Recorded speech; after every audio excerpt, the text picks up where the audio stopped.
Who are you, and why are you in my room? The moment that I come to, you'll be around, growing shapes in the air, resurrecting.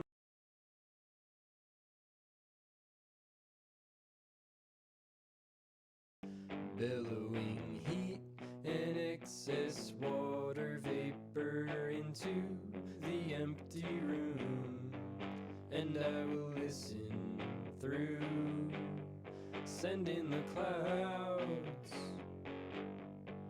bring down the rain. It doesn't take much for me to feel insane.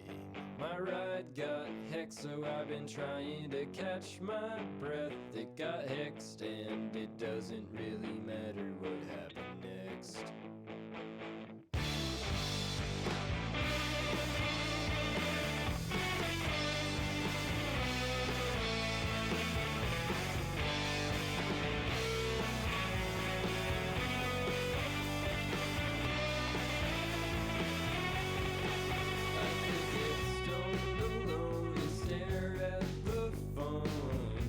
Chill out till I'm ready to go back home. It's alright, and like, at least I have you guys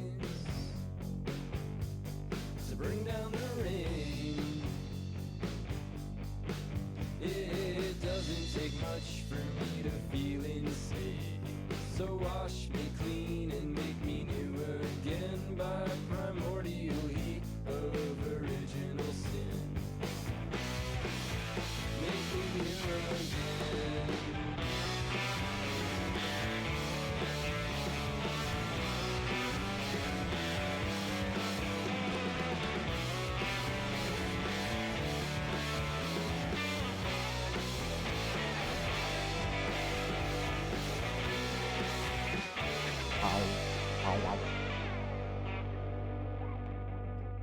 God, that man.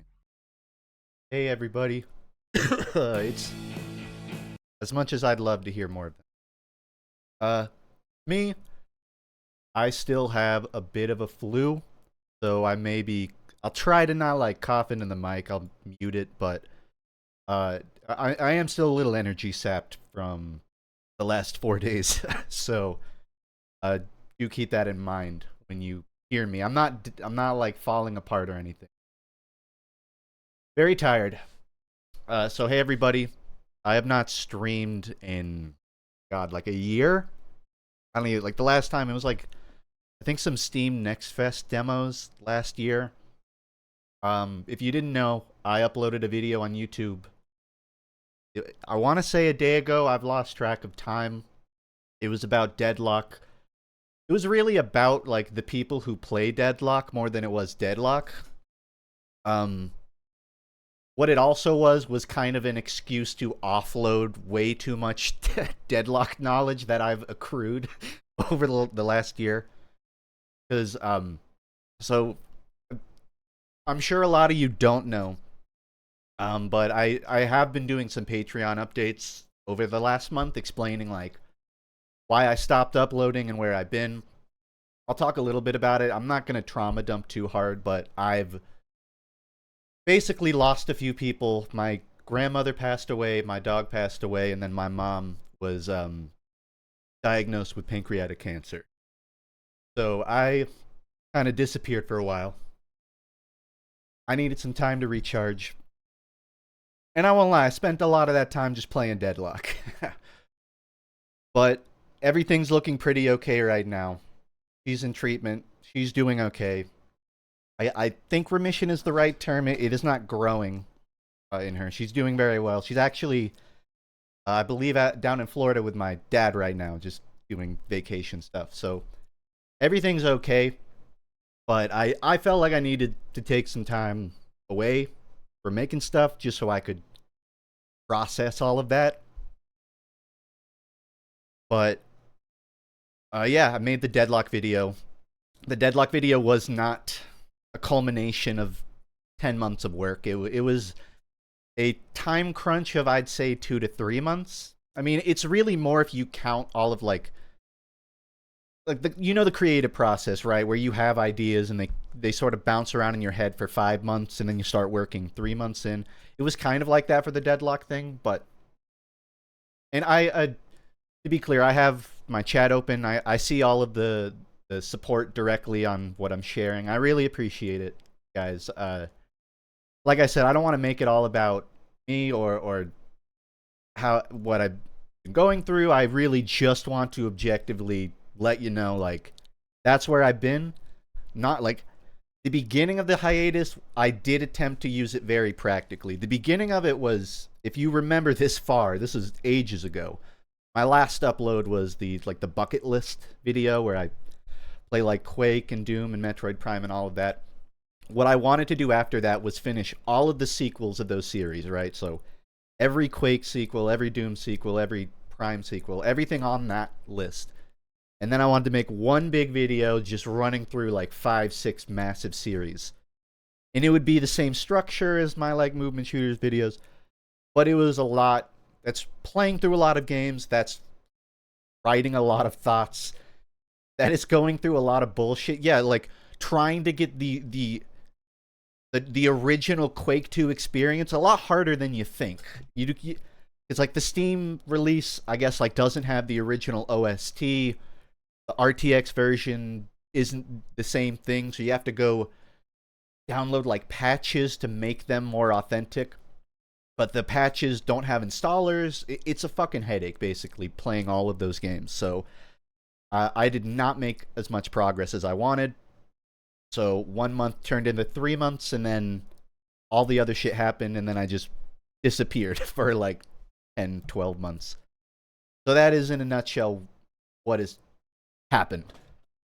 But, and I'll talk now, like, just uploaded. Part of the reason, and I'll get to talking about the Deadlock video and a bit more in a sec, but the reason it came out, if you're like really a keen eye, you'll notice a few errors or a few undercooked sections in that video. So I had an internal deadline of Friday to get the Deadlock video out, because I was like, the advice I always consistently hear as a creator is like, you have to just self-impose a deadline, because it is the most useful motivational tool to just like get shit done and cut it off and keep moving. So like I set Friday as my cutoff date, and then Thursday rolls around, and I guess I caught the flu. And I'm just in bed, snot like drowning out of my nose. Sorry for the imagery, but like I cannot bear to sit at my screen and edit for the last 2 days of production. And so by the time I'm feeling better, it's Saturday, and I'm like, I'm already a day behind my deadline. If I do any more work, it's gonna come out either like Sunday or Monday. Fuck it, I'm finishing it and putting it out. And you'll note, if you go back and notice, this is gonna fucking piss me off for the rest of time. There are a few animated segments in the Deadlock, like the talking heads is what I call it, where you can see Bommy's tongue floating in space behind him, because the way I animate is the tongue is like an individual bone, right, that I drag in front of the face. And then I drag it away. Because, like, Bommy's face is 2D, right? It's not like a 3D concave thing, right? I don't pull the tongue out of the body, out of the mouth. I basically, it's almost like South Park style. I put the tongue on top of the mouth, the lip flap. But what I usually do is I go over all of the renders, I look for errors, and I fix them. I couldn't do that. So there are a couple of rendering errors where basically it's just like the tongue has not been entirely removed from the scene, so it's just in the corner. It's tiny shit no one will ever notice, and it will always piss me off that I couldn't get around to fixing it. But I'm still glad I got the video out. Pretty happy with it. Alright, I've kind of talked to myself for a while, so I'll start bouncing with chat a bit more. Tile Go Maniac. Hey Funk, loved the video. As an animator myself, I always love seeing the way you play with your character. The little hands floating separately. Mesh is such a fun and expressive touch. Love your stuff. Thank you. Yeah, I really had fun with that. Uh, it's funny because like I did try something. I did it once before in the Junji Ito video. That one did not have as many views as usual, so I don't think as many people know this trick yet, until now at least. Which is that I can move the sleeves of the Bami model independent of the hands. Which in effect gives me 4 appendages. Gives me 4 hands to animate. Which is really cool for expressiveness. It's like a really fun... That's like an animator's dream character. In my opinion, like a character who has a very unconventional body physique that allows them really interesting expressions. I'm trying to think of who's that snake with that rattlesnake that has like a gun for a rattle from that was it Rango? Give me 1 second. I'm gonna pick a. Okay, yeah, Jake. I had a conversation with my friend Sparky about this. But Jake, this I think this is like concept art. This isn't from the movie, but Jake is this anaconda, but his rattle is a fucking gun. So it's like a really cool expressive character, and when it rattles, like clicks and spins, I think on the actual barrel. It's just really fucking cool.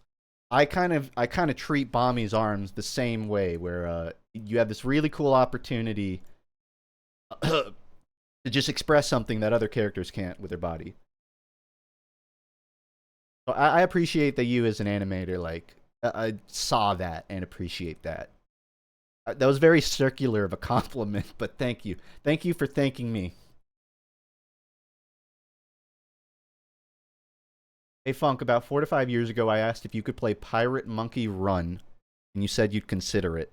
Have you considered it? I'm gonna be completely real. It's been 4 to 5 years. I don't remember. I don't remember what Pirate Monkey Run is. If you remind me, I might. Breaking rules is always fun in animation and art. Yeah, I pretty much have to. I don't think a lot of people noticed it in this video, but I broke the rules on Bami every single shot in a new way. I'll pull up the thumbnail for the sake of. So, God, I wish I had my hand mocap set up. For like real old streamer heads. You know, I have like a mocap set up where I can point it at the screen. I still have that. I do not have it set up, so I won't be pointing today. But you see this this fuse. I use the fuse for lack of a better term on Bami's head. Notice how it's always in front of the hat. Normally I have it like behind the hat. It's just sort of a piece added on.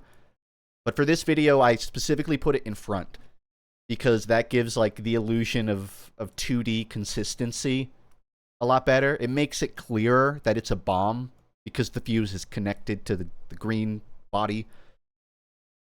I don't think anyone noticed it, but I think it's a really cool, subtle effect, and I think the fact no one's commenting about it, it makes me feel better I wasted a lot of time doing that. It's like if you just go back from the Deadlock video to any previous video, you'll notice very quickly that one tiny detail.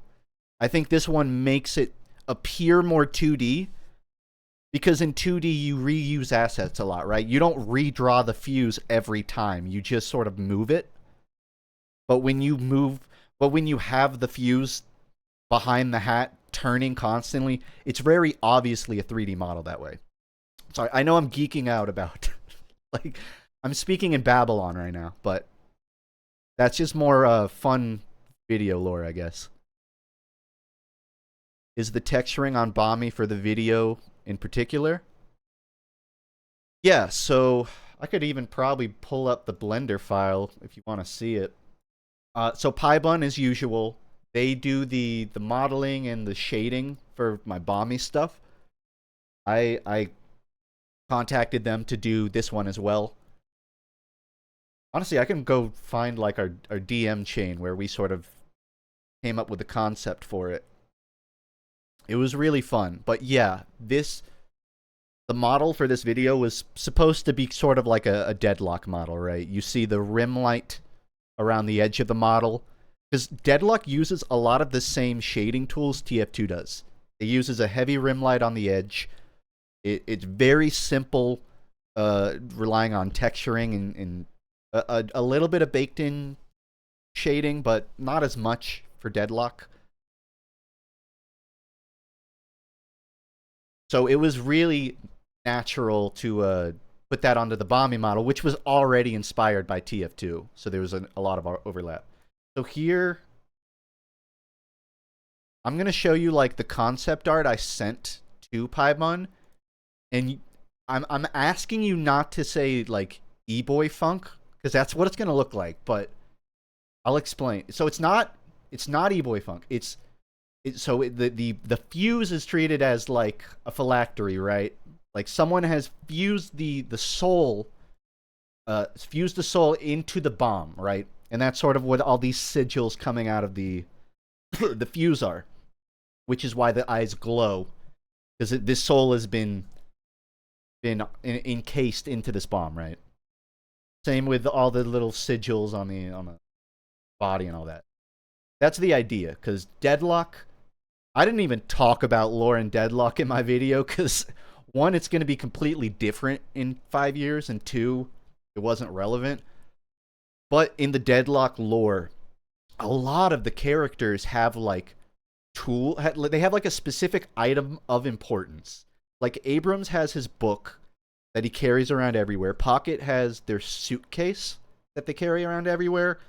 And Dynamo is the item. Dynamo is kind of like we did with Bomby. Dynamo got trapped in a black hole, and now he's just a black hole guy. A lot of the characters in Deadlock are like that. They have a thing. So we treated the little fuse on Bomby's head as that thing. And so even though it like was never explained in the video, I thought it was fun to approach the texturing and shading with like how would Valve approach this? They would think very literally about why each marking is on it.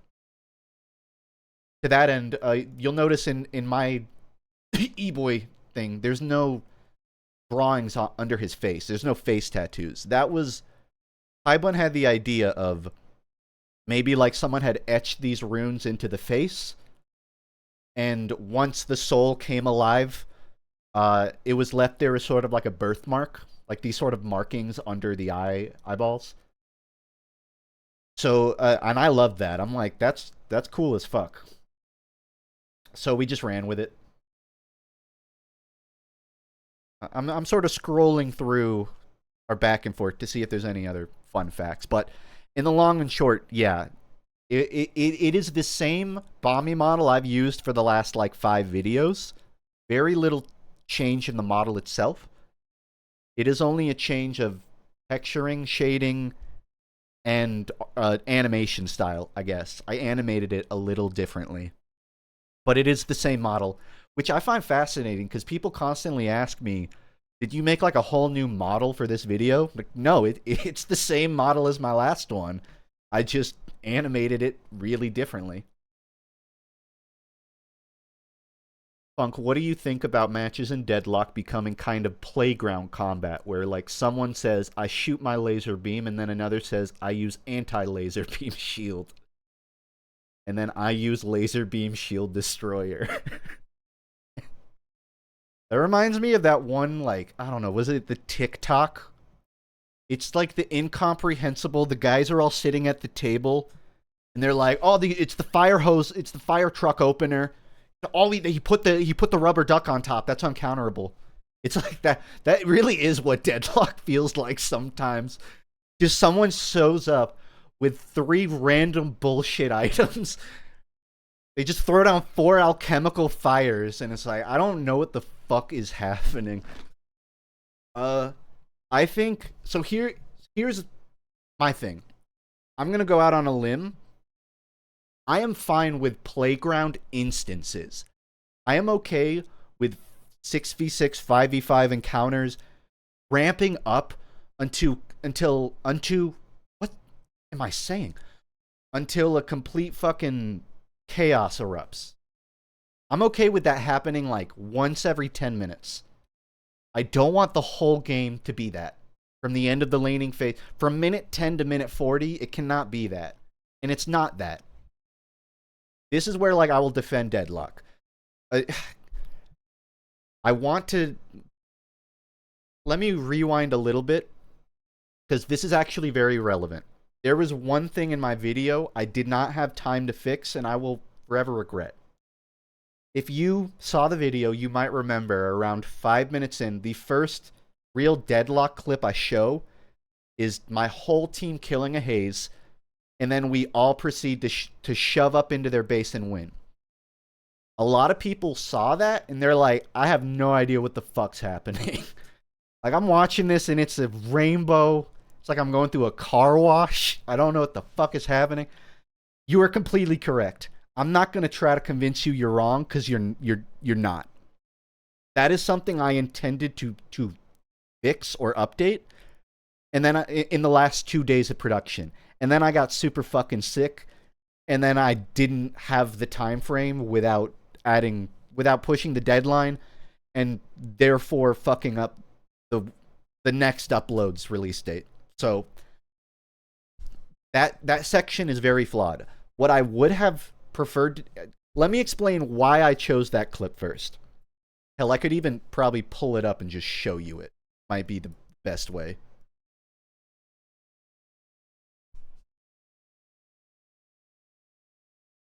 That way, if you don't want to watch the video, don't worry, I'll show you it myself. I haven't used OBS in a year, so I'm not going to be fast on showing you this, but I promise there is like a reason. Like, when I explain why I used the clip, you'll understand.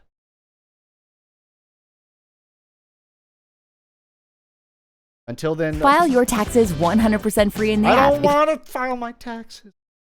So I just learned that using a browser source still lets ads play. I think I'm going to do a display capture instead. It is that time of year, though, huh? Taxes. Here it is. Ignore my game changer.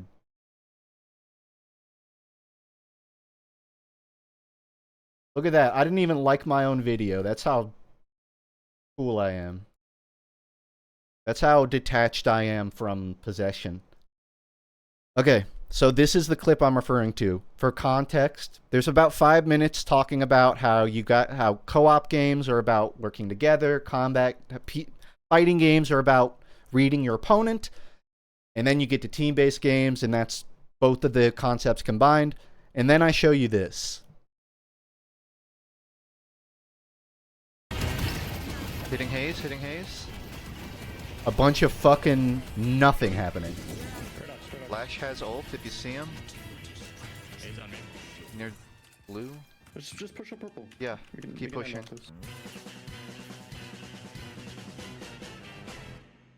Okay. What? So to be clear, at the beginning part, this is a clusterfuck. There's no way to contextualize what you're looking at. But I'm going to try. So, in this instance, if you look at the mini-map around here, this whole team fight, really the match is back and forth, right? All of the lanes are pretty even. It's anybody's game right now. We've gotten 1 kill. My entire team... In instances like this, it's not uncommon for half your team to fuck off into the jungle and farm and get no value out of this. Instead, my entire team sticks around. Just ballistas this fucking haze right in the middle. We get another kill.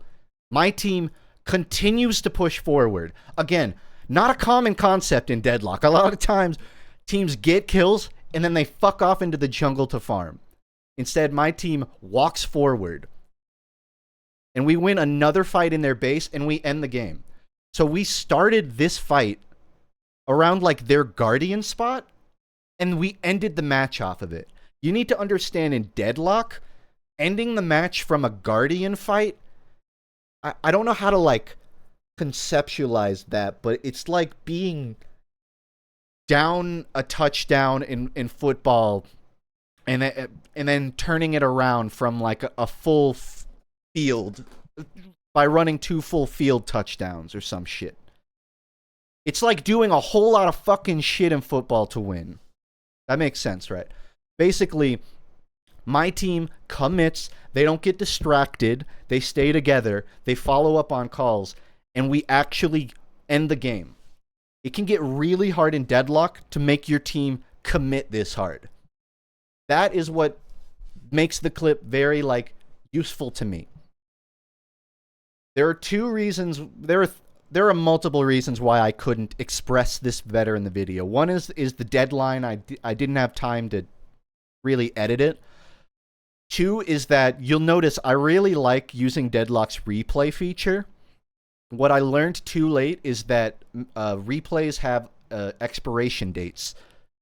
So when I realized I could make this a lot more legible by getting more angles, I already lost the replay. This was the only footage I had. So I couldn't get any more, like, logic. Like, I couldn't show you all of my teammates following up, unfortunately. What I could have done is exactly this. I could have talked over the clip and just contextualized it. But, like, you can already tell I'm still sick and I haven't had my voice in 2 days, so that wasn't really an option either. So, if you saw that and you thought it was a lot, it was. But I think the rest of the video is pretty rock solid on being understandable. Even if Deadlock is very intimidating and not understandable, I feel comfortable with the rest of the video. That, I think, is like a weak point in it, personally. There are a million other things I could have talked about in this video. It could have been an hour long if I really wanted it to. And I might even make like a FUNKe video to talk about the rest later. Who knows? That overwhelming clip was really funny to watch as someone who's never played the game. Here's the last thing I'll say on it before I like move on. Okay, and this is fitting. You'll notice, like, I didn't use Marvel Rivals footage. I do play some Marvel Rivals. Some of my Overwatch friends invite me to Marvel Rivals. My Highlander team, a lot of them play Marvel Rivals, like Salty Fish. They invite me to play sometimes. I play Groot. I play Rocket Raccoon. I fuck with them both hard. I don't care that much about Marvel Rivals. Because Marvel Rivals is like better Paladins, but better Paladins is still like worse than Deadlock for me. It's still everyone conjoining on a mono objective and then blasting it with fucking ultimates and abilities and AoE attacks. It is the same issue that, like, all common modern hero shooters have, which is that, I'm going to sound so pretentious using the term mono objective, but you'll notice in Deadlock there's 4 lanes, which means you get a lot of small fights, you get a lot of 1v1 skirmishes, you can even avoid combat and produce value. I have thought about this a bit. I'll try to articulate this. I might fail, but you know how in team shooters everyone has about equal value in a fight? Like, you have 5 players and everyone brings the same amount of value, which means it's really hard to carry, but it also means it's harder to, like, drag the team down by, like, siphoning value. In Deadlock, you can the flaw with everyone having the same amount of value, it's really what I just said. You cannot produce more value than is necessary to win. And if you're underperforming, you are failing to meet, like, the quota of one player who is equal to the rest. One player not being as valuable as everyone else is a bigger issue. But, like, in Deadlock, You can be nowhere near a team fight and be generating the most value on the team. Like, I showed it at one point in my video. If 5 of my teammates are fighting 6 of the enemies, and I'm across the map breaking 2 walkers, I'm not helping my team at all, but I'm also the most valuable player on the team. Assuming that is my team doesn't, like, wipe and the enemy wins the game off of that. Which gets into some very high theory crafty stuff about letting your split push your cook. You play defensive, waste the enemy's time. But like, Deadlock allows for players to create a shit ton of value in a multitude of ways. You can not be in a fight and basically, like, open up 4 flex slots. Or you can be in every fight and set up every single kill. Those things don't really exist in, like, Marvel Rivals, because in Marvel Rivals, everyone has to be at the payload. There is nowhere that isn't the payload that is important to control. There are flank routes, which are a valuable resource for controlling the payload, or getting control of the payload, but there's not like power armor that you can go chase down in Marvel Rivals, to my knowledge. Maybe I'm wrong. All right, that's all I'll say about it. Hey, Funk, besides Deadlock, any other games you played that came out last year? Yeah, so here's the thing. I don't know when I last streamed what I was playing. So I don't know, like, I've been playing a lot of Deep Rock Galactic. I don't know if that's news. I never, like, streamed it or anything, but I have, like, 400 hours in Deep Rock Galactic now. So I fucking love that game, if you didn't know it. God, there is this really... Void Stranger is this really fucking cool indie game that I kind of want to do a video on. It is almost like SNES style... Maybe it's more accurate to call it like a GBA game. Void Stranger is on Steam. I'd say just look it up. Look up Void Stranger. If you like the tile puzzle in Pokemon, like that one gym where you have to slide across ice, or you have to walk across ice that cracks, then you're gonna fucking love Void Stranger. Meta puzzle game, I guess. Wouldn't call it meta. Rivals of Aether 2, I played a little bit of. Not as much as some of my friends. My friend Sealger, I want to say dude is like top 100 in the US, maybe top 64 at least. He's taken stocks off of some pretty high players, and he's got pretty high elo. Basically, I have a friend who's very good at Rivals, constantly trying to sell me on Rivals 2. And I gotta say, I love Rivals of Aether 2. I gotta say Rivals of Aether 2 to make sure you know what game I'm referring to. It's like a Smash-esque platform fighter. I used some footage in my last video. Very colorful, very thick outline, cartoony. Great game. I loved Rivals of Aether 1. I played Rano. I play Rano in Rivals of Aether 2. Still just as fun. I'm not great at it. I like it more than I did All-Star Brawl. like it way more than I did Multiverse.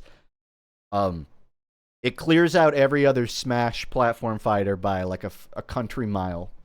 Like, it's not even comparable. This is the best one. So if you like those games, play Rivals of Aether 2. Dark and Darker, I've played a lot in the last year. Really fun dungeon crawler game. It was like on and off Steam and back on again because I guess there was a lawsuit going on for the dev team supposedly stealing assets from a previous project that they transferred from. I don't know the drama, but it's back on Steam. Really fun game.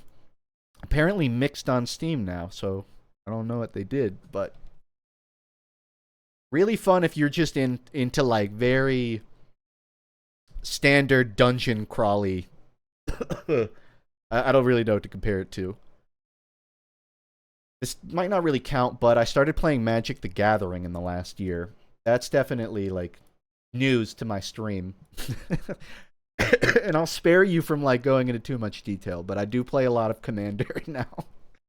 My first deck ever was I'm gonna speak some jargon, so I'm sorry for people who don't give a shit. I'll wrap it quick. My first deck was Shurikai, right? It's a vehicle deck. Basically, I like to make big monsters that require little monsters to pilot them, like Gundam. I made a fucking Gundam deck, and I had a lot of fun with that. So I went to a colorless Eldrazi deck, which is basically you make big creatures, but you have to generate a bunch of mana first to do it. So you really have to survive those first 10 rounds. The thing about like Magic the Gathering is like you can play it a lot of different ways. You can run a deck that just doesn't let your enemy do anything. You can make a deck that's just never interacting with anyone else on the table, and you're just trying to like create an infinite win condition as fast as possible. I have friends, my friend Paige, she's great, but she has like 4-minute turns where it's like, this card causes this, and this card triggers this, and this card triggers this. And I'm sitting here like, dude, I'm going to put down 1 mana and maybe tap in and like, I don't know, an artifact card. I don't like playing the 4-minute turn decks. I like making big monsters, and I like doing that as fast as possible, but I don't cut corners. So that's how I engage with Magic, but anyone who likes to engage with it in different ways, you're completely valid too. Sir Funk, have you heard about this little game called Limbus Company? Are you like doing a thing? Right? I forgot the name of the Limbus Company. What's the name of the actual Lethal Company? I literally forgot the word lethal. Yeah, I played Lethal Company. I'm gonna assume Limbus Company is like a joke you're doing.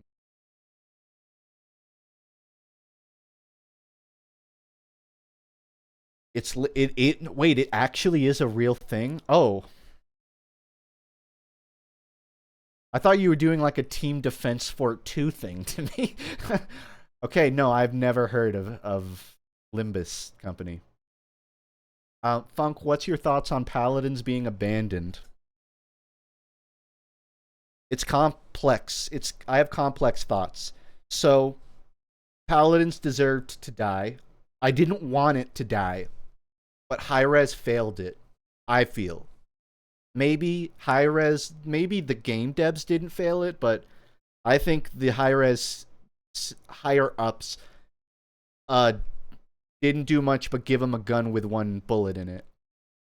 Because they had like Paladins and Smite. So for anyone who doesn't know, Hi-Rez announced that I believe Paladins and Smite are ceasing production. They basically said like, we're not updating these games anymore. I'm sure they'll like, do some patches or whatever. Or I think specifically a bunch of people got laid off at Hi-Rez, and it was pretty much concluded that those are just done. So Hi-Rez is folding in. I would guess because they're not profitable enough. Probably because they didn't try hard enough to make every update nothing but gauche skins.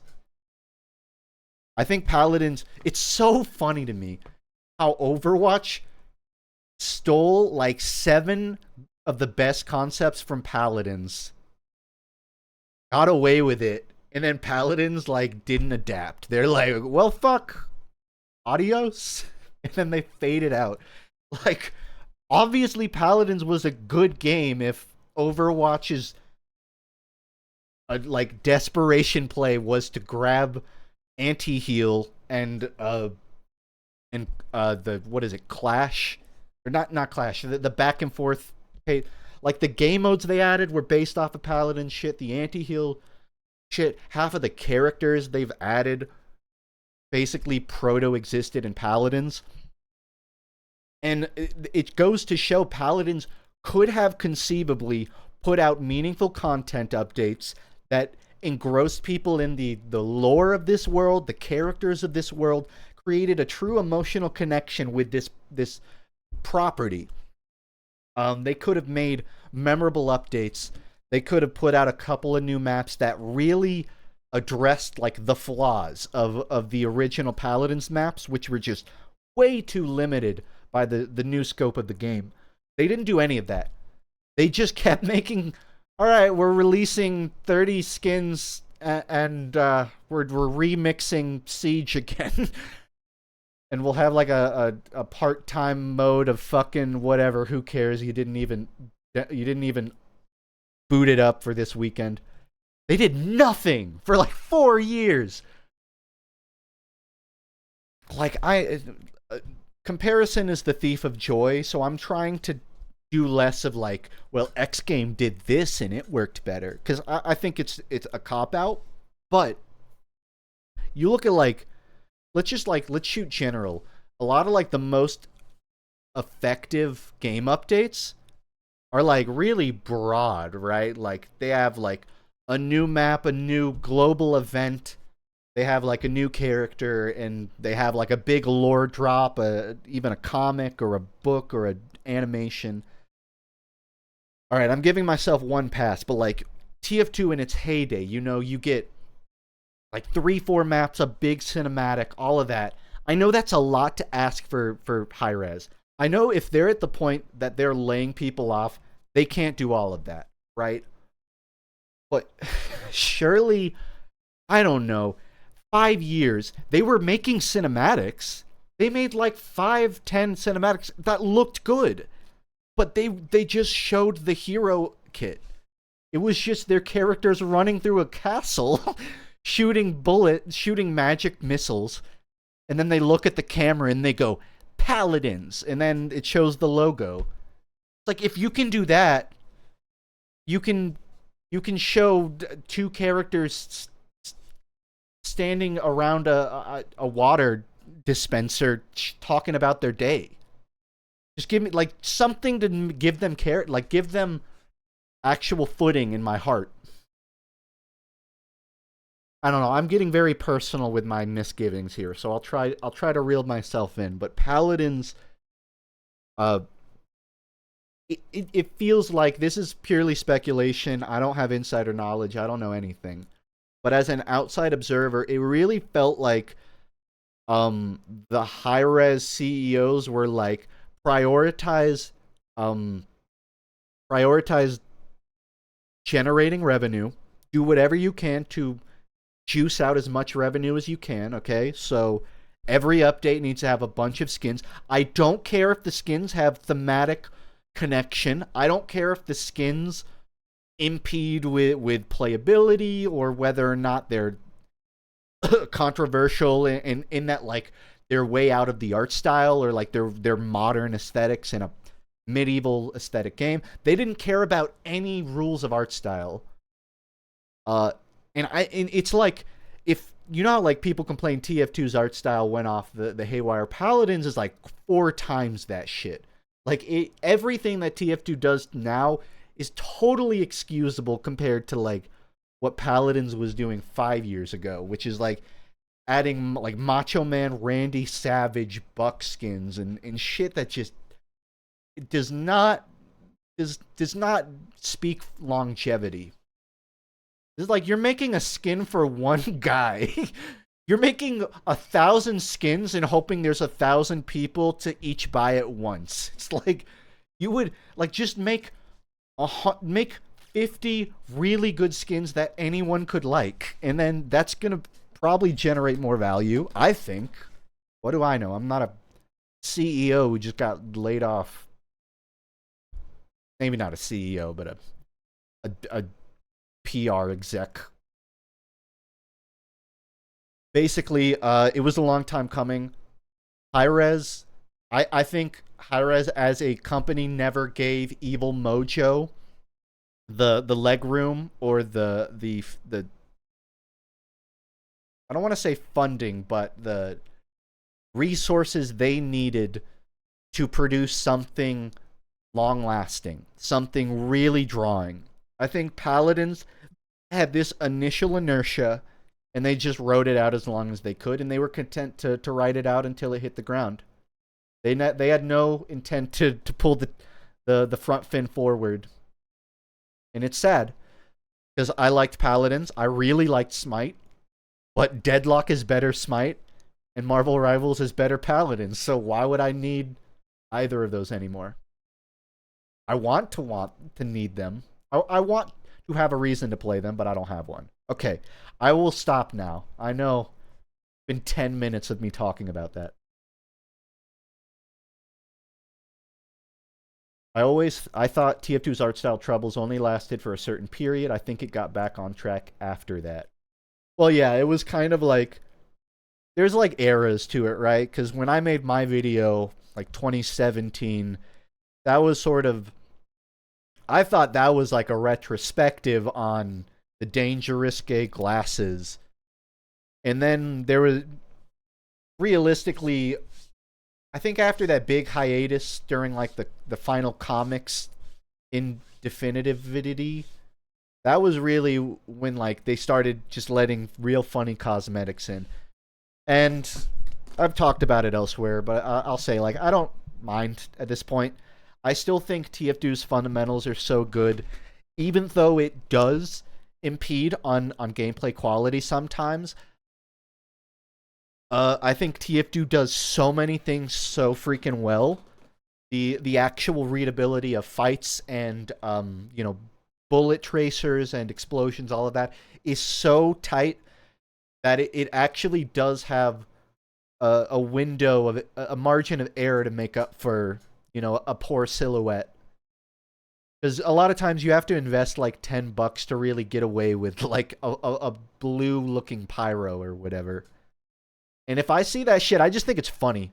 If I see someone messing with, like, making their heavy look like an engineer, or making their spy look like he's on the wrong team, I just think that shit's funny. I don't really get mad at this point.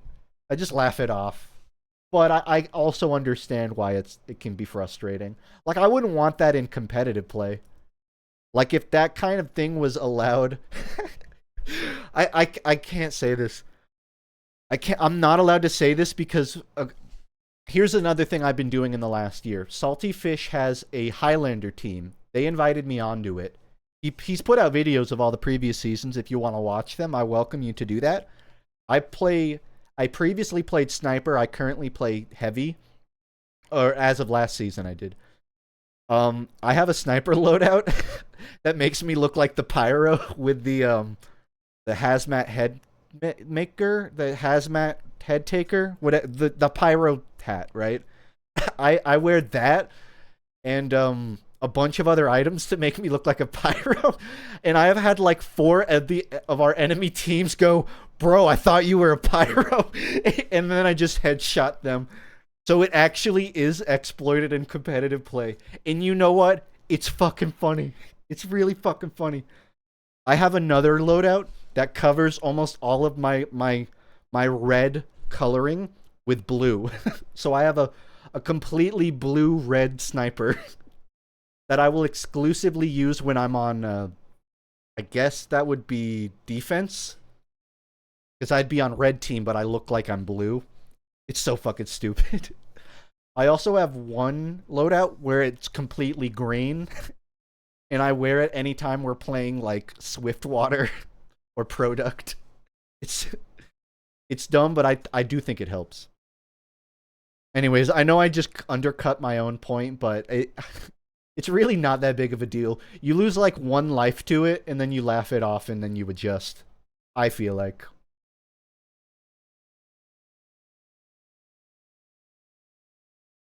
Alright, so I'm just scrolling up through my chat right now, because I know... One, thank you for all, like, the subscriptions. I've seen a lot of them roll by. Thank you, Yakko. I don't tend to, like, acknowledge a lot of those, but I haven't uploaded in a year, so it should go without saying. That does help a lot, so thank you. Deadlock really filling my need for coordination-based games after Overwatch. Stop being good. Stop being good? I still think it's good. I still think it's fun with friends. I would not play it on my own, solo queue. Not without, like, an incentive, at least. But I still play Overwatch with some friends sometimes. Because I don't know. Can you name like 3 reasons Overwatch is bad right now, and not just like subjective ones, like you think like the women don't have big enough tits. Like give me 2 reasons Overwatch is a bad game. Mauga's fun. Mauga's fun to play and easy to counter if you don't like playing him. Clusterfuck roster? You can't just use the word clusterfuck as if that contextualizes the entirety of your point. Hey, newsflash, buddy. Every video game ever has a clusterfuck. Sonic Adventure DX, clusterfuck of a roster. Every single character has a different color palette. What were they thinking?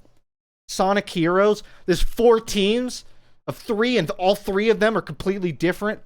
It's a clusterfuck. Sonic Heroes actually is a clusterfuck, but I don't get what that means. What is a clusterfuck a roster?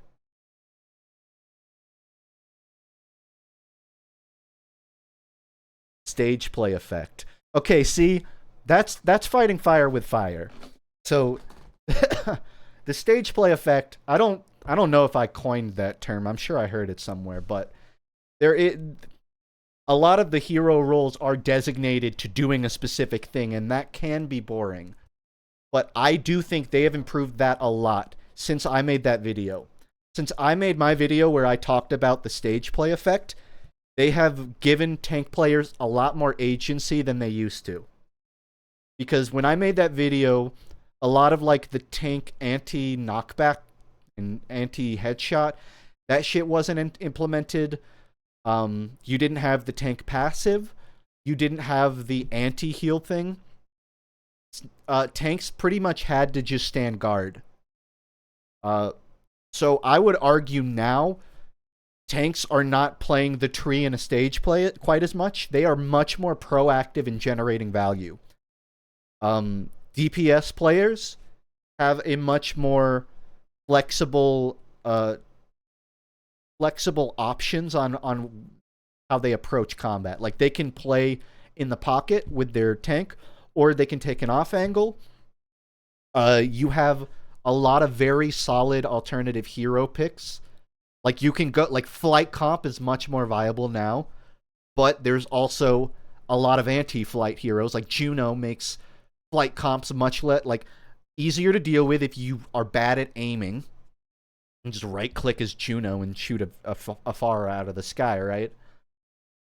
So there are more options, but there are also more counterplay options. And if you don't like the counterplay loop, then yeah, it's not going to be fun. But I would argue Overwatch is fun if you accept that premise. If you accept the premise of like, my enemy's going to force me to swap. And even then, it doesn't happen as much. Okay, the background footage that I used just ended, so I'm going to have to restart. Oh, we're in an alley now. Okay. So for reference, I just threw on footage of like of CTF Sawmill from YouTube. But it died. This is scary. I don't want to use this anymore. But yeah, I'm not convinced that Overwatch has like a stage play effect thing.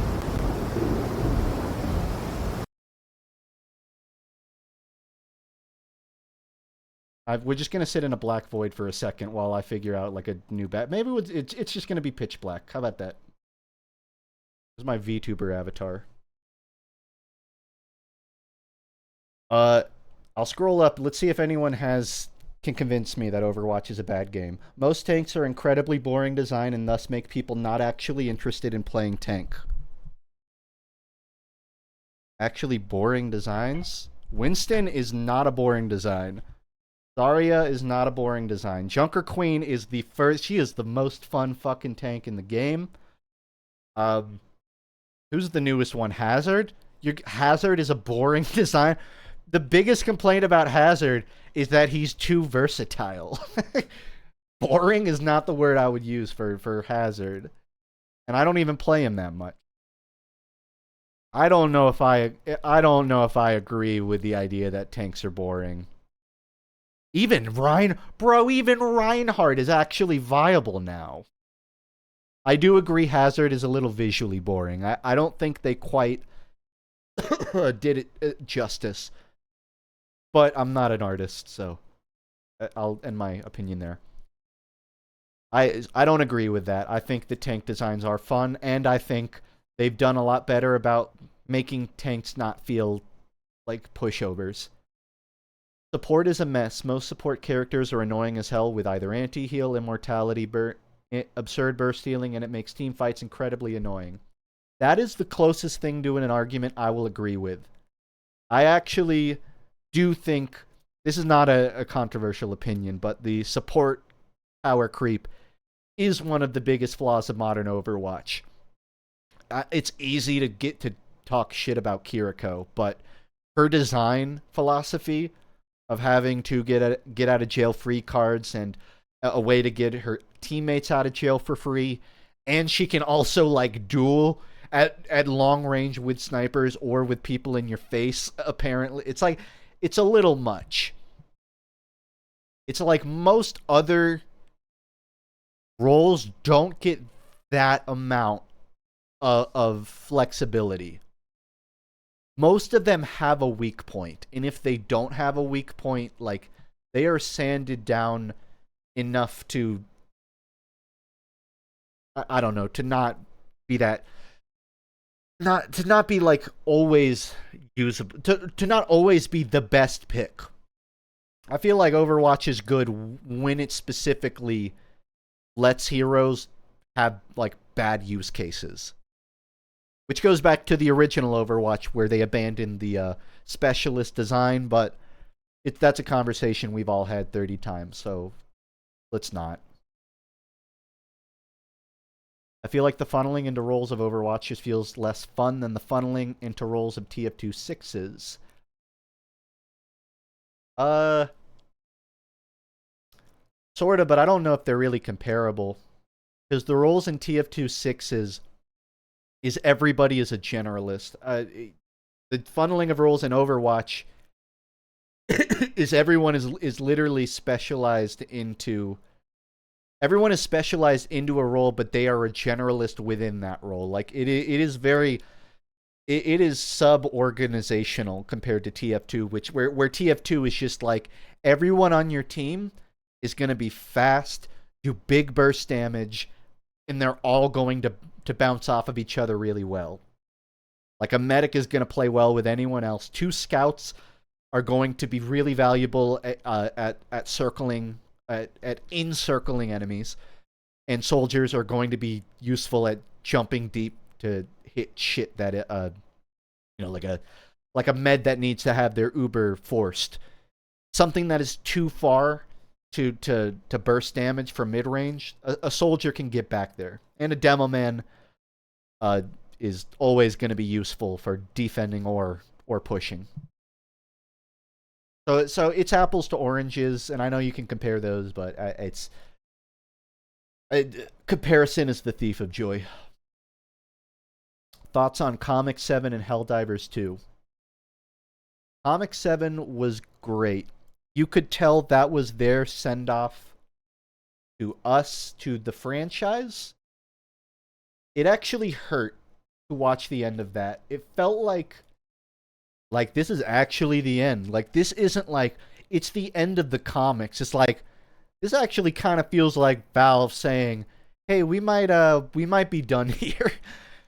Which, like, I already knew was the case, but it's getting confirmation of it is just a different thing. It, like, allows me to move to the next step of grief. Which is good. It's good to be able to move to the next step of grief. And I know that's a little dramatic, but it was good. It did not feel like they overthought it. It didn't feel like they overshot it. Didn't feel like they were trying to apologize. It didn't feel like they were trying to compromise. It felt like They found the natural ending to this story. They found a very organic way to tell us this is what happens to the characters. They're still the same wacky fucks they always are. Their dynamics are a little different, but they will always be the same people. I feel like it was a unique experience. I mean, there are very few franchises that I am attached to the hip with where I have that level of emotional connection to its story. But TF2 undeniably, stuck with me seeing that comic. It hurt, but they did everything right. Like, the inclusion of Marasmus at the beginning of it was a great cold open into the classic hijinks. I'm glad that the alleged leaks of like people are like, oh, we found the true ending where the world blows up or whatever. I'm glad that wasn't true. I like what Valve did. Even if they like retconned that dude in the ripped up photo. It's whatever. I wish I had like something mind-blowing to share with you about that comic. But I think we've all sat with our own feelings long enough. Anyone who read it has pretty much understood what Valve was doing, what they were emotionally providing, and how well it told the story. What ripped up photo? You don't know. Maybe you know and you just forgot. There was this old photo of the Mann family, and it was ripped up in the middle. And there was a guy standing where the rip is, so you don't see his face. And they never really they never clearly stated who that was. And then in Comic 7, they showed that same photo again, but the guy was removed. So people suspect maybe that was the, like, proto-Gray Man. But then when they figured out his origin story, they didn't need the photo anymore. But we'll never know. I'll see if I can find it, but you know obscure TF2 lore. It's kind of hard to find this shit. Never mind, it was the first image on Google. This photo. So this is the Gray Man family. Who's the guy in the middle? I don't know. If you had to guess off of intuition, who is that? Who knows? This photo, I'll see if I can find the comic, but I believe they show that photo in the comic and they hide it with a thumb. Okay. So they don't show the guy removed, but they cover him. Oh, there it is. I just found it. No, I believe they actually fully removed the guy. So right here, this was from the last comic. It's the same photo here, but you'll notice the guy in the middle, he's missing. So if there's like my one mind-blowing fun fact from the last comic, there you go. They retconned a random guy from the Mann family. Again, I suspect that was supposed to be Gray Man way before they came up with the plot for Gray Man. Because that original photo was pre-MVM. They retconned his height. The Headless Horseman. I don't think it's that. Let's see. Trying to think if there's anything else in my Deadlock video that I really need to bring up. Again, I'll probably just make like a second channel video to air out the rest of my thoughts. What I will say is what I plan to do right now. I talked a bit about this at the start of the stream. Some of you may have showed up since then. So I'm going to go ahead and reiterate. I released this video off of a deadline, and that deadline did help me get it finished. Actually, I don't know if I have my phone near me, but I have a I have like a pinup board in my workspace, and I have a bunch of sticky notes denoting the last 2 weeks of my life with all of my animating, editing, rendering. Like, I'm going full project manager on my videos right now. So I now have some pretty good experience with a deadline. I'm going to set another deadline for my next video. I'm aiming for probably like a month and a week from now. This might change, so don't hold me to my word, but I talked about how I want to finish my bucket list of Doom and Quake and Metroid Prime and all that. But I want to split that up. I don't want to finish 100 games and edit all of that. So I think I'm going to try cutting it up into per series. So like I'm going to finish all the, Quake games and just produce one full video on that. Give myself about a month and some change to finish that. That'll hopefully be out no later than, I don't have a hard date, but probably like halfway into March. After that, what I'm going to try to do, this is worth noting, you might have noticed the Deadlock video was a lot more like wordy than my usual videos.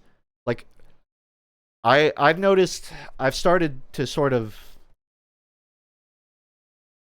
the funk studies and the movement shooter non-funk studies have become kind of like indistinct from each other.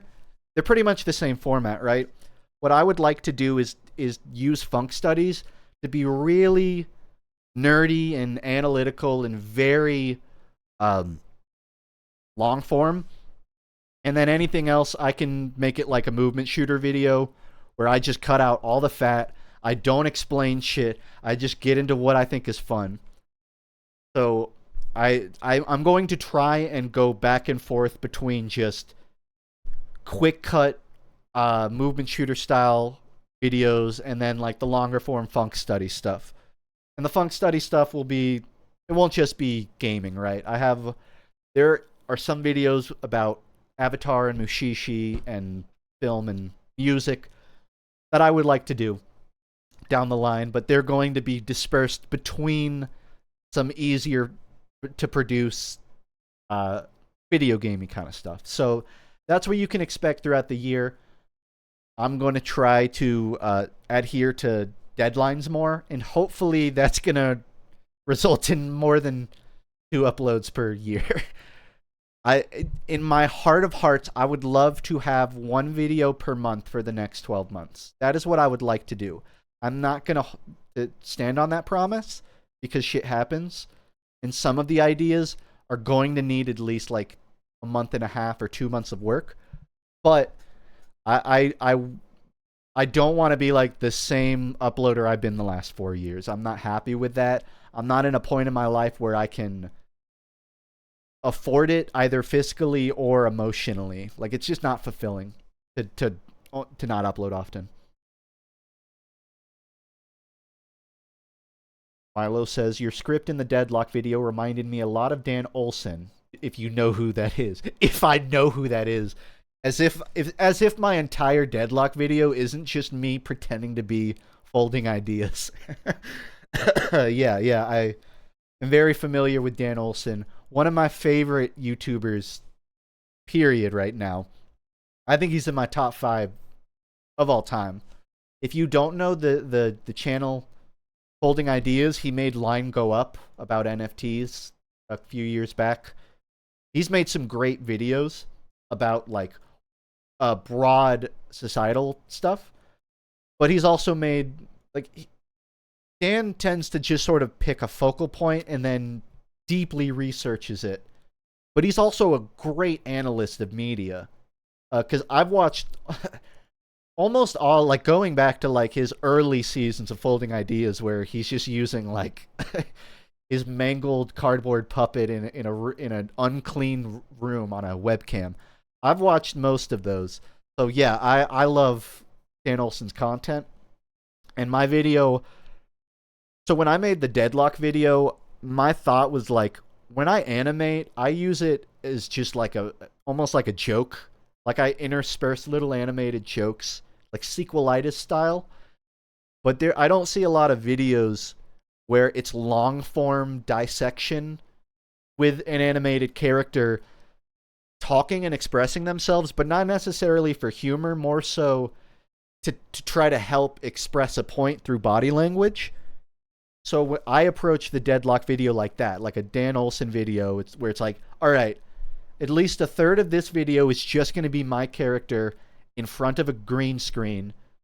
So how can I animate all of this in a way that is not too time consuming, but it is valuable enough to merit doing? Because if I'm doing it, but it's just him standing still with his mouth flapping, why bother doing it? Which is why there's so much hand movement and arm movement and turning and pointing and turning to the screen and moving his hand with it. That's why the video is like that. I wanted to try a very different format. I'm happy with it. I don't think it's going to be my norm. I think I'm still going to prefer the very quick fire video. But it's a new structure that I can pull out whenever I need it. So I don't regret it. The guy's topics seem like bandwagon jumps and the like, but if it gets FUNKe approval. I think he definitely hits, he covers like cultural zeitgeists. I know I'm sounding pretentious here too, but yeah, he covers shit that is popular, but he generally does it to, what's the right word for this? He tends to break the illusion. He tends to dispel the things that people don't tell you about NFTs. Like, he tends to look at NFTs and he'll talk about how a lot of those Bored Ape guys will like convince people to bet their mortgages on NFTs because it's such a good idea, when in reality it's all pump and dumps. He will talk about bandwagon stuff, but it's not because it will generate interaction on his content. It's because the things that are bandwagoning are generally things with really nasty undersides that have really long and complicated histories. I'd say just look at any of those videos, pick one that looks interesting, and then make your own opinion. Personally, I like his content. I think he's really critical, really clever, and he can be funny. Like, he doesn't go into it trying to always be funny. First and foremost, Dan Olsen makes videos trying to explain shit. That's enough of my Dan Olsen glazing. I don't know what this glorp thing is. Is that like the alien joke? Glorp. Good for you. I forget when it was, but I like the joke where your character's hands went on your own shoulders and patted yourself on the back. Thank you. Yeah, I won't lie. When I make a video like this, God, you would think as an animator I should know the term. What's the term when you're animating forward, where it's you don't have where your character is going planned, you're just going frame by frame until you get there. Someone here is going to freestyle. Is that? I don't know if that's the term. Pose to pose sounds correct. My approach is very pose to pose. Like on the Deadlock video, I didn't storyboard it. I do have a pretty good mental image. Like, my brain is just autistic enough that when I'm looking at like a Blender file, I can already kind of see, all right, my character is going to be standing here with their hands here. Maybe their body language is a little loose. I can already kind of envision that. But then I got to do all the physical work of setting it up in the file. So I don't storyboard, but I do feel it out pose to pose style, and occasionally I have an idea already of where I'm going.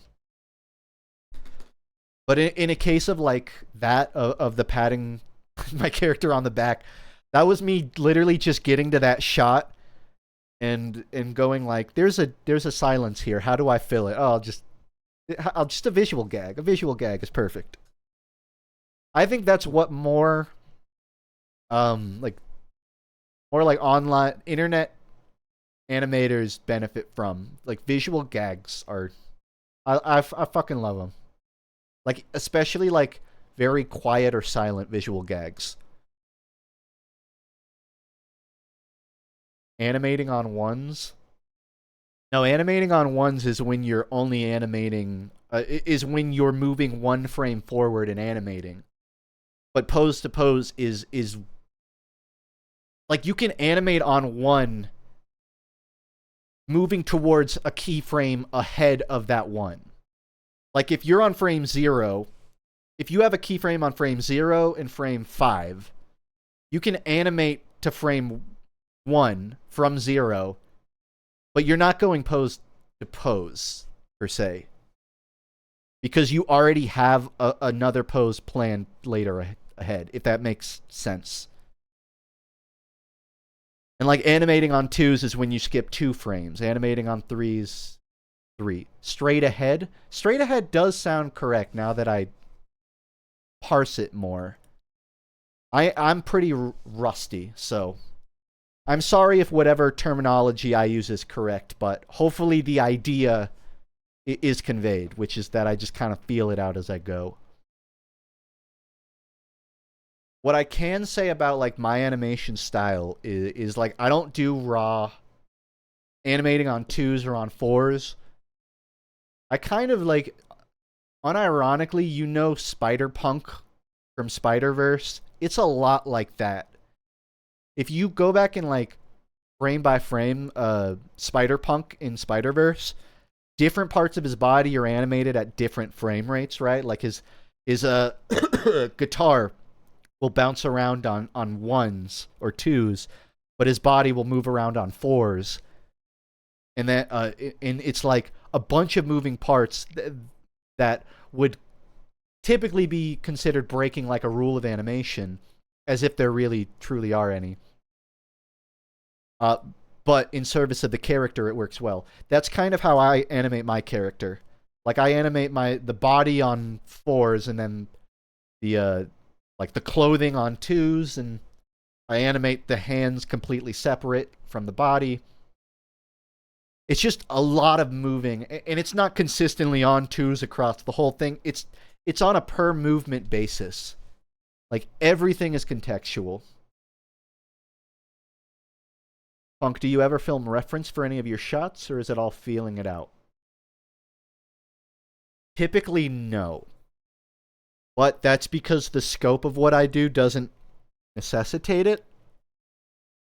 It doesn't necessitate it, but like I would benefit from it. Like I would learn a lot taking so a lot of animators will record themselves making certain like I'm moving my hands right now, certain body motions, certain facial expressions, close-ups, long shots. If you know Noodle, YouTuber Noodle, friend of mine, he made like this project where this big animation where he's in a post-apocalyptic mall trying to find this old VHS. It's a great video. He made a behind the scenes of that animation where he shows some of like the reference footage he took of him running around in parking lots throwing chairs and doing dumb shit. I thought it was really funny, but it was also a really cool peek into that world. If you want more, like if you want a starting point for it, that's a pretty fun starting point in my world. But to get back to me, I don't really do it. If I ever did like a big original project, I absolutely would. Or even if I did a fully animated video that was less reliant on B-roll video game footage, I probably would. I will say I do practice movements with my own body before doing them. Like when I have a hand swipe across the screen, I'll swipe my own hand to get an idea of the arc of that movement, of where my hand is the fastest and the slowest. Or, if it just like a subtle head turn. Like when you're trying to think, like, how would my character move? You instinctively kind of mirror it yourself with your own body, right? There was this really fun, I don't remember, behind the scenes on Studio Ghibli, where they were showing some of their junior animators how to like just do like a breakfast scene, I think. And they were like critiquing the posing that the artist did of the family. One of the artists drew a kid at the table eating cereal, and the kid is like an inch away from the table with his head cocked straight downwards. And the higher up animators ask him, like, how would you sit at a table to eat? And he'd be like, I don't know, I'd be like 5-6 inches away. And then the senior animator had the junior animators go to a table with a chair and sit down and take a reference of how close they are to the table. And everyone would look and contextualize how far someone sits from a table when they're eating cereal. It's really dumb microscopic stuff like that, but that is some of the most fascinating stuff in the animation world for me. I love like the creative process in that way. So while I don't use film references, I think they're really valuable. I think my work would be better if I did, and I fully expect myself to start using them at some point. Funk, how do you script things out? How much of it is improv?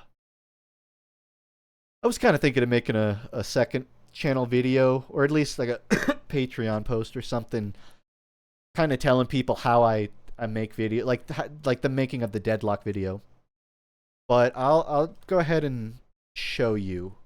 Let me pull up my Google Docs for reference. I will say the starting point is almost always like a bullet point list. Like, I need to make sure that I have enough important points to make to justify making a paragraph. I don't like making a paragraph that has no reason to exist whatsoever. That's not to say I never do, but I prefer to be all killer, no filler when I can help it. There are going to be exceptions where you need to introduce basic concepts and you need to kind of drudge through simple shit. But I'm pulling up the Google Doc. It's light mode, so I'm currently converting it to dark mode just so I don't flashbang you guys. But it typically starts with just a bullet point list of, like, for the Deadlock one, I basically bullet point list what are all of the ways that you interact with your teammates, what are all of the ways you interact with your enemies, where's the overlap between those two things, and how does Deadlock do things different from other games in that genre. After I have the bullet point list is when I start just writing out paragraphs from start to end. So I'm going to pull up the Google Doc that I used to write the Deadlock video. I'm not going to go through the whole thing point by point, but it will convey some very basic stuff. I don't think there's anything incriminating in this doc. But, like, this I basically just wrote start to finish. Okay? I think formatting is a pretty big thing, because with formatting, like, okay, so let me explain it like this. You ever read Lord of the Rings? You ever read any of Tolkien's work? Tolkien does this shit where every 3 pages he just writes a poem for some reason.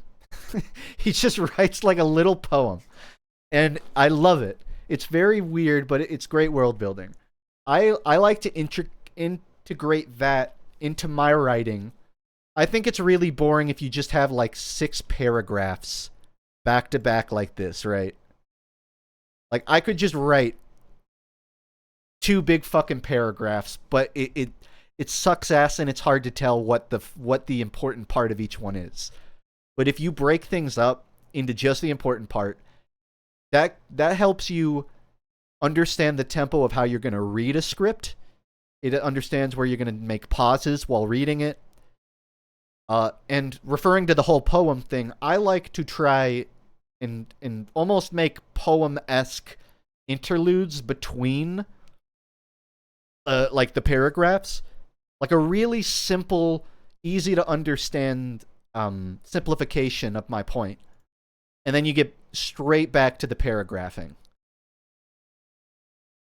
I don't know if there's a whole lot of great examples, but just like these 1, 2, 3 structures. Like, I could throw italics and underlines on the poems of my script, and it would contextualize it a little bit better. Now, it's not 1 for 1. These aren't full page. Tolkien does like 4-page songs.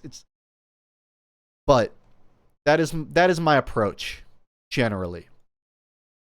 I like to break up all of the talking with some, I don't know, with some apples and oranges and Tom Bombadillo bullshit.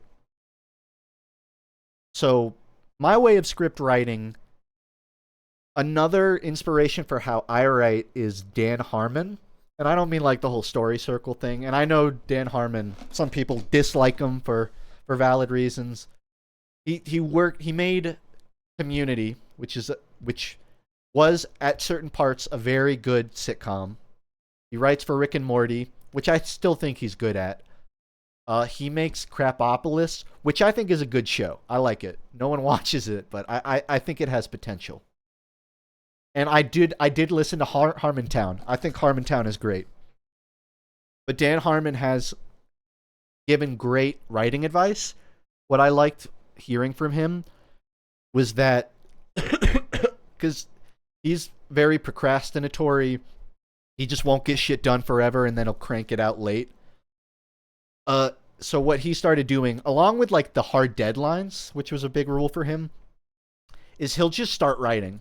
He'll just start writing and he won't go back and he won't write a paragraph and then go back and then proofread the paragraph. He'll just write a paragraph and then write another paragraph, and then he will finish, 5 pages, 10 pages. He'll write a whole thing and then he'll, stop. And then if he's finished, then he can go to the proofreading. But he's not gonna be anal about every single sentence after every sentence is written. He gets the bulk of it written, and then he worries about refining it. That is an approach I've taken to my writing, and it has helped a lot. It is easy to get bogged down by making sure every step you take is a good step. But if every step is a hesitant one, you're never going to get where you're trying to go. Whereas it's way more efficient to just write everything, then you'll mentally have organized a lot of your own thoughts onto paper. And then if you really want to rewrite it, just do a second draft. And you will already have gotten your thoughts out, so all you have to do is organize them. And even better, by having written them all out in advance, you can make them connect into very useful ways. Like, you can set things up into later points and have them all connect in ways that you can't effectively do if you're just slaving over each point sentence by sentence. So that's kind of my approach to writing. A mixture of just get the bulk of it done first, and a secondary overlap of make sure it's not too much. Make sure you put some fun stuff in there. Make sure you write thinking about the tempo and the delivery. I think writing, you have to write with different purposes, right? If you're writing for an essay that someone's going to read, you don't have to worry as much about tempo or delivery. But if you're writing for a video or for voiceover, or even like voice acting, you have to be very considerate to like, how is this going to be read?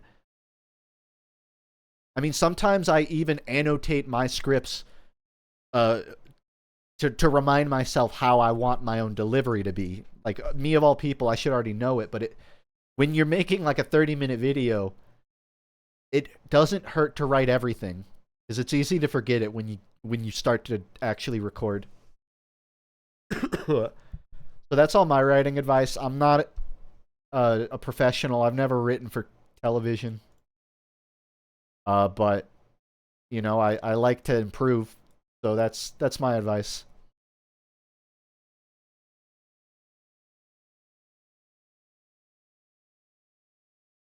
So I'm just scrolling around again in my chat. Thanks for the subs and all of that. It's posturizing, especially in video where you can have 90% of this get shown, not told. It's best to skip than make up for it if need be. Yeah, if I can add one more thing, just to be like a YouTuber trash talker. Actually, I'm not going to frame it as that. I'm going to frame this as free advice for any YouTuber that wants to be like accessible by a general audience. If you can avoid offloading like a paragraph onto the screen, do it. Like, don't be the person who is speaking a paragraph and then they have another paragraph of something completely different on screen, and then you're expecting me as a viewer to both listen to you and also kind of parse what's on screen. It's too much. It's way too much information for me. You can do it as a joke. If it's like perfunctory information, I'm getting a little too vague here, but like, there are YouTubers who will put what they're saying on screen as words, and it's like, that's redundant. You can show a visual example of what you're saying in a way that isn't just words. But even more so, like, if you're already front-loading a lot of words, like, it's probably better to not have a shit ton of reading involved, too. That's my opinion. Add jump scare. Okay, I want to apologize. Anytime you get an ad on Twitch, I have tried to disable ads on my Twitch. You can't do it. Amazon is the fucking devil. I don't want you to have... You know why I don't use Twitch anymore? Because every time I go to watch one of my friends, I get a fucking 3-minute ad. And I go, no, I'm good. I'm not going to watch this. I don't watch streamers anymore because I fucking hate pre-rolls. But I, as a streamer, do not have the option to turn off pre-rolls. I think the only thing I can do is if I manually run an ad, it will disable pre-rolls for like half an hour. Which requires me to run an ad, which I don't even want to do. Like, listen, I want to generate revenue. I want to be able to get subs, and the ability to run an ad while I'm taking a piss or whatever, sure, I'm fine with that. But I don't want a random ad to cut in the middle of me talking. I don't want someone who's just showing up to get an ad before they've even decided whether or not they're really going to watch my stream. Most people on Twitch are like, I'm going to open a stream, I'll watch 2 minutes of it, and decide whether I stay. You know what's going to stop them from doing that? 2 minutes of advertisements before they can even get there. If most people have a 2-minute grace period of their attention, and you're eating all of that up for an ad, I can't, like, it must be, is it working? They're still doing it. Maybe they're doing it more because a lot of people click off of the ad, so they have to do it more to make up for it. I don't know. All I know is, like, if you're on my stream, I promise I don't manually roll ads. I would like you to not get ads at all, if I could help it. I think, like, I hate to say it, but I would even prefer just like an overlay ad with no stream pausing. If I had any input, but I don't. I think you can turn off pre-rolls by having ads run once every hour or so. That's still annoying, but that might be better. I don't know. I'll look more into it now that I'm back again. I don't expect me to be constantly streaming. I'll still try to, be live once every week or two. So I will be around, but I'm not going to be going like 3 times a week, especially with the video deadline experiment I'm doing. I'm going to need time to work. Okay. Sorry, I'm scrolling through all of the ad talk to get back to what we were discussing. We were just talking about like writing. Tom says, used to do writing similar and typically tried writing it as if I were having a conversation with the viewer. Can have everything flow like they're talking to a person, not someone reading off a script. My 2 cents. Yeah, I like that approach too, honestly. I also think that approach helps you avoid treating the viewer like an idiot. I think when you write for a view, like as a conversation, you're going to be a lot more respectful. You're going to like build bridges where bridges need to be built. But you're also going to like respect obvious knowledge. Like when I made the Deadlock video, I wanted to introduce a lot of like the basic formatting of a MOBA, but I didn't want to sit here and be like, a MOBA is when you have 3 lanes and 5 players. Everyone has abilities and an ultimate. Like, I'm not going to sit here and give you the tutorial, but I am going to contextualize what the player dynamics are. So I like treating it conversationally because it's also just organic. I mean, there are times to not. There are times to speak like to an audience and not a viewer, a conversation. But at that point, it's contextual, and if you know the difference, you already know what you're doing.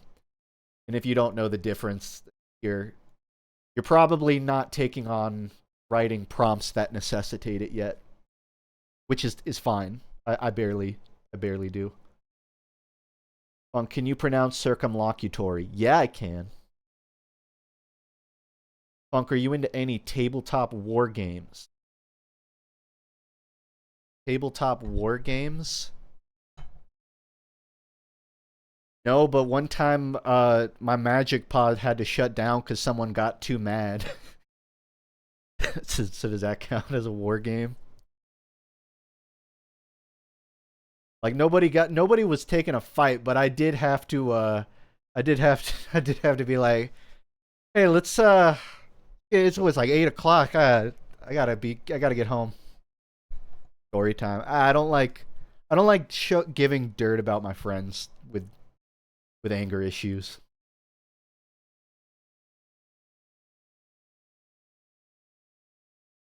I will just say, like, I know some people, like, there in Magic the Gathering, there are some people who like like they take it really seriously where like if you start your turn and you draw before untapping, they'll get really fucking pissed at you. People where it's like if you didn't understand the ruling of your own card because you're learning the deck, they'll get pissed at you. Like I have friends like that. I'm not that friend. I am usually the mediator friend who's like, I will be competitive because it's funny, but I don't really get mad. I just don't. I don't put enough of my own personal value in the game to to get that mad about it.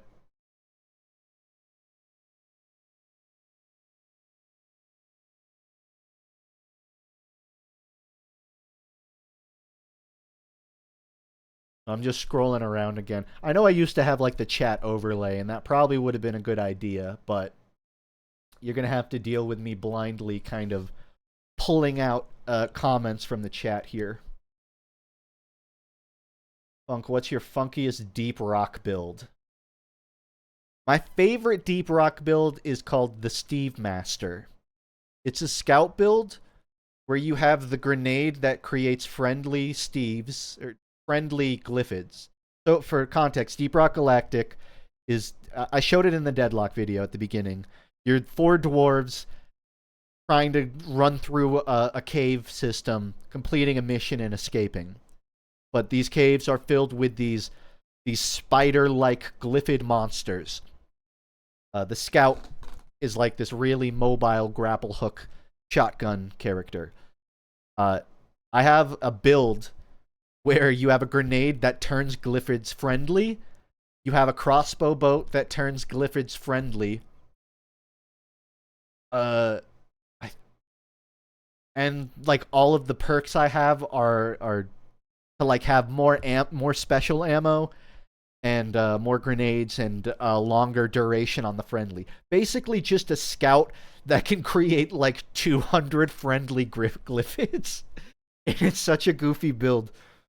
But it's really fun and it's actually really practical.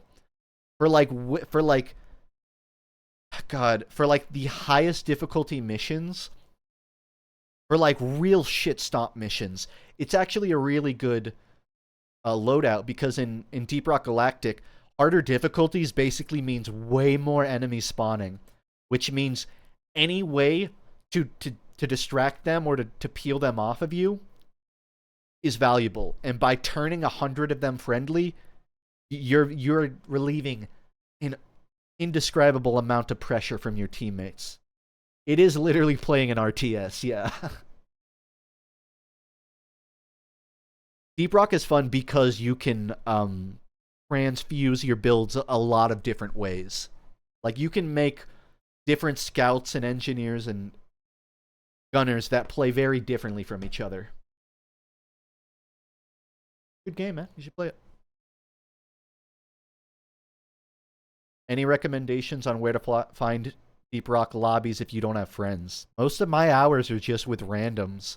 And I would argue that Deep Rock is just as fun with randoms. Deep Rock has so many good communication tools with the ping, like the pinging feature, the ability to point at something, the ability to press V to rock and stone.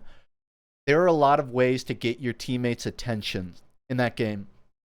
So in a way, you don't need voice chat to actually perform. So don't worry about like finding a lobby. Literally just go to the job terminal. Just go to the big circular thing in the middle of the base when you spawn, right? Walk up to it. You're going to see a big shiny mission that's telling you to start it. Just start that. Click search for... Go look for anyone already playing that mission. Join the first one you see. Or the lower difficulty one or whatever. We're rich! And then join it. I'm really stimming right now, so I'm sorry. But you don't need to play with anyone to enjoy it. It's a really fun game. It's almost more fun with randoms where you don't know what they're doing and you're trying to figure it out without hearing their voice. It's actually really funny. I've contemplated making a video on Deep Rock just because it has its own share of very complex social interactions. And I still may do that because that's a co-op game, which is very different from Deadlock's form of social interaction. One day. The only bad thing with DRG randoms is that the toleration for trolling is near zero. Yeah, it kind of depends. It's almost like a bell curve. Like, people who are like level 200-300 are hardasses who just want to get their mission done. And if you throw a C4 at them, they'll kick you from the match. But I found people who are like level 20, they don't know what the fuck is happening, so they don't care if you troll because they don't even know what trolling is. And if you meet someone who's like level 500, they've played this game for like thousands of hours. They don't give a fuck if you troll. Like, if you throw C4 at them, that's why they played the game for 500 hours, because they still do shit like that themselves. So, yeah, there is a bell curve of no trolling allowed, but the outer ends of that bell curve are hee hee C4 go boom.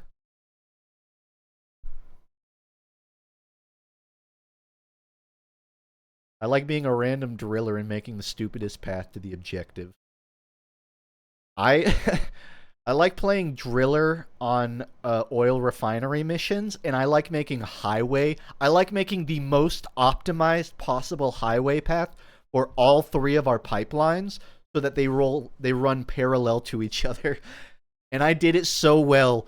Someone in it went, "Holy shit, this is the most autistic pipeline I've ever seen. Good job." And that was the greatest compliment I've ever gotten. I could probably pull up my my Deep Rock Galactic screenshots and find great random crap. But yeah, it's a great game. It's an amazing game.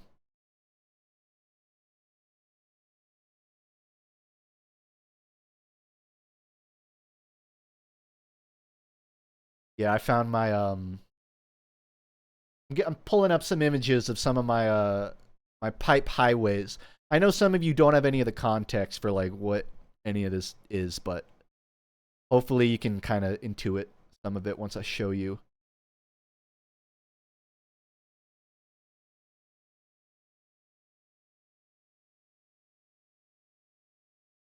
I'm having trouble. I have like 100 photos, so here's like a naked engineer while I look around.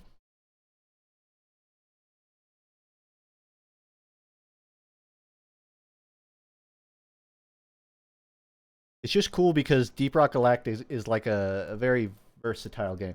So like an oil in Deep Rock Galactic, these pipelines you have to build them start to finish, and where these long cylindrical pipes are laid is decided by you, right? I don't have any images of like my most impressive ones, but that's my favorite way of playing Deep Rock. Just being a driller and optimizing the map layout as much as humanly possible. I wish I had more like truly funny standout photos, but I don't quite have any. We're just gonna look at random ones. This is just like a... I don't know what my engineer was doing. He was like creating a leap of faith bridge with his platforms. This was I found like a hacker. There was like a hacker lobby where a guy created a giant sphere of the phasbophilite, that purple material. I don't know what the hell what was happening, but that's what that image is. Here's an image of the engineer with a massive ass. Plump. Oh god, that's a good pipeline. Dude, look at this freaking pipe highway and tell me that this isn't the greatest game of all time.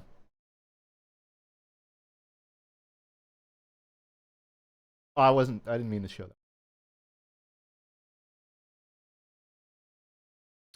So yeah. Maybe I'll do like viewer Deep Rock Galactic one day. You can actually host Deep Rock Galactic with like more than 4 players. I don't know what the upper limit is, but it would actually probably be a pretty fun stream game to just like boot it up and play with people here one day. Yeah, you can do more than 4. You can actually, there's a glitch that can... I've had some glitches where I end up with 5 people because the server adds one too many people.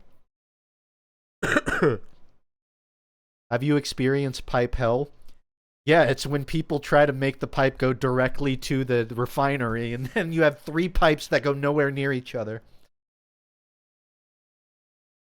Or when they like don't use any drilling whatsoever, and then they just make a pipeline go through the entire cave system with no shortcuts. Oh god, I don't want to think about it.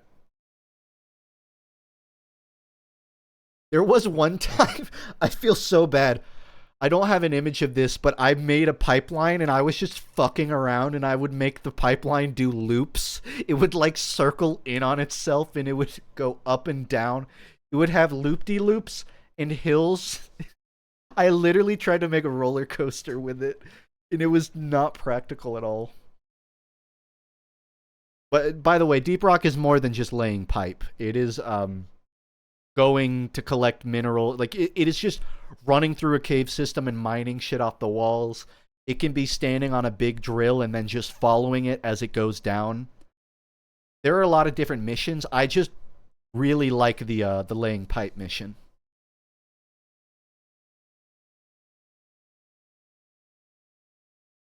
Funk, would you play the Avatar game I'm making when it comes out? Yeah? No, I fucking hate Avatar. Yeah, I'd play that.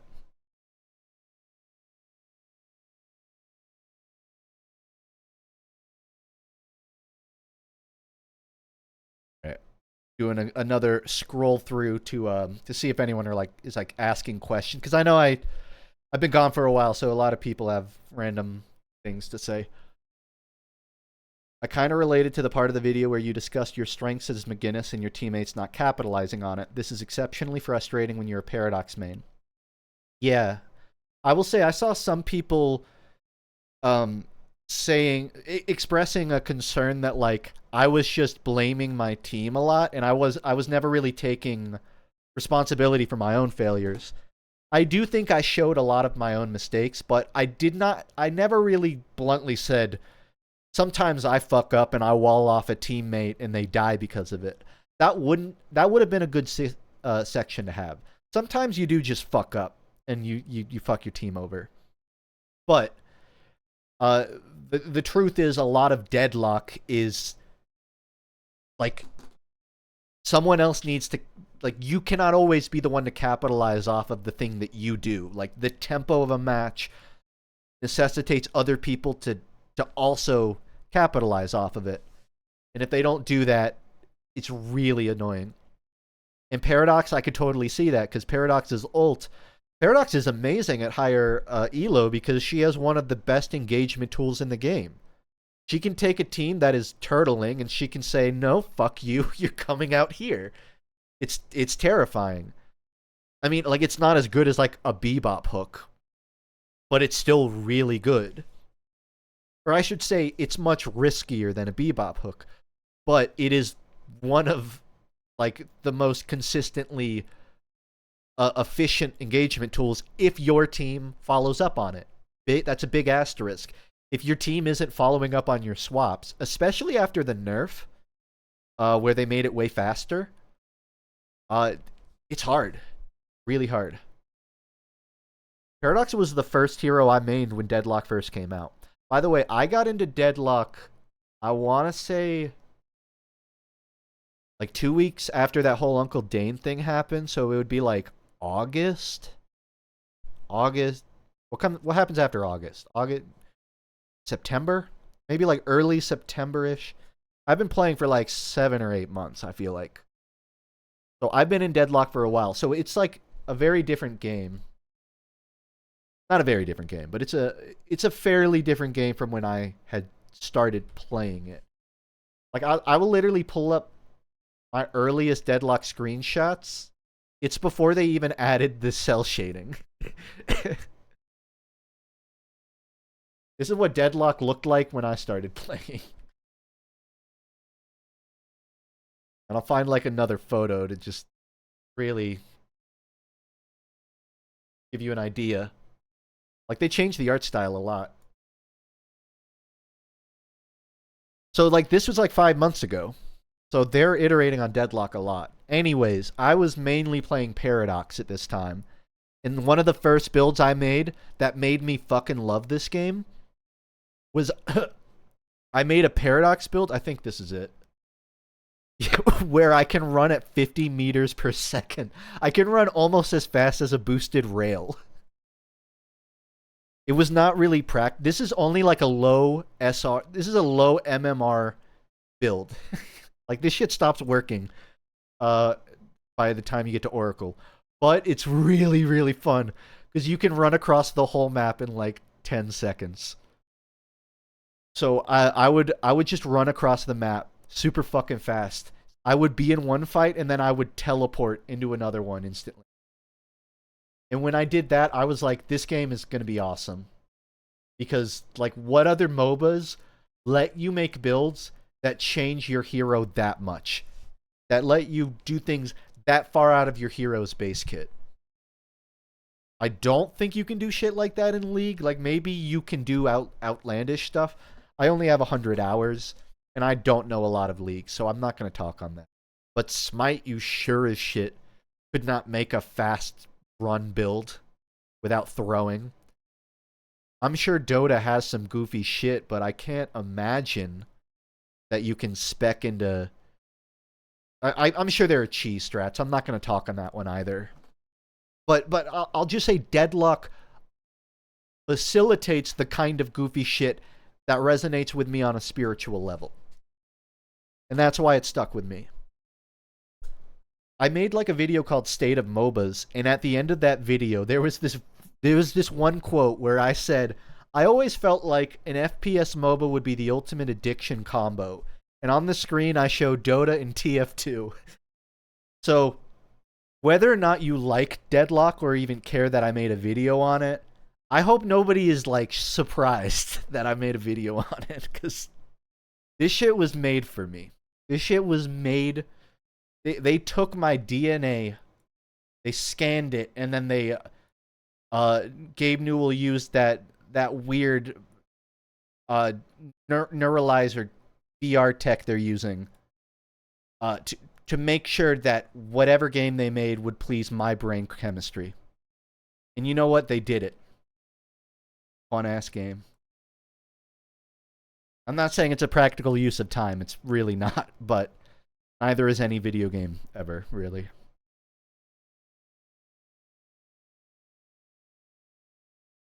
In League, you mainly get synergistic stuff to exclamate their strengths. That makes sense. That's always how, like, a lot of MOBAs feel to me. Like, you can bring up your numbers on armor and damage and health, but you can't spec into specific goofy stuff, usually.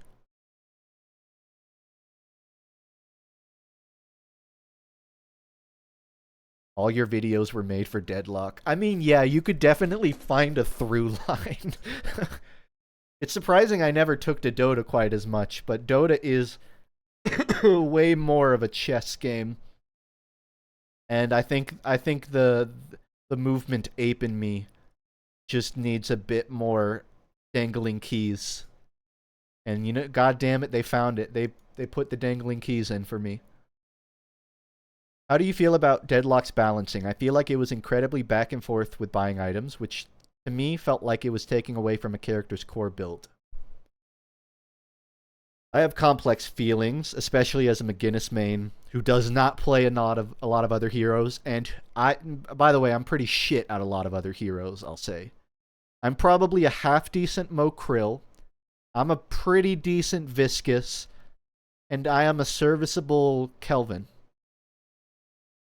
And I could maybe... I mean, those are really my primary picks. And then McGinnis is like 10 notches above everything else. Balance-wise, overall it's good. It's better than it used to be. The Deadlock used to be really deathball-y, where one team would win... Like, one team would win a lane, and they'd move over and help another lane win, and they'd move over and help another lane win. And all of this shit would happen at minute 8, and then they'd keep doing it, and then it's minute 15, and the other team is 2 flex slots ahead, and you can't come back. It's better than that now.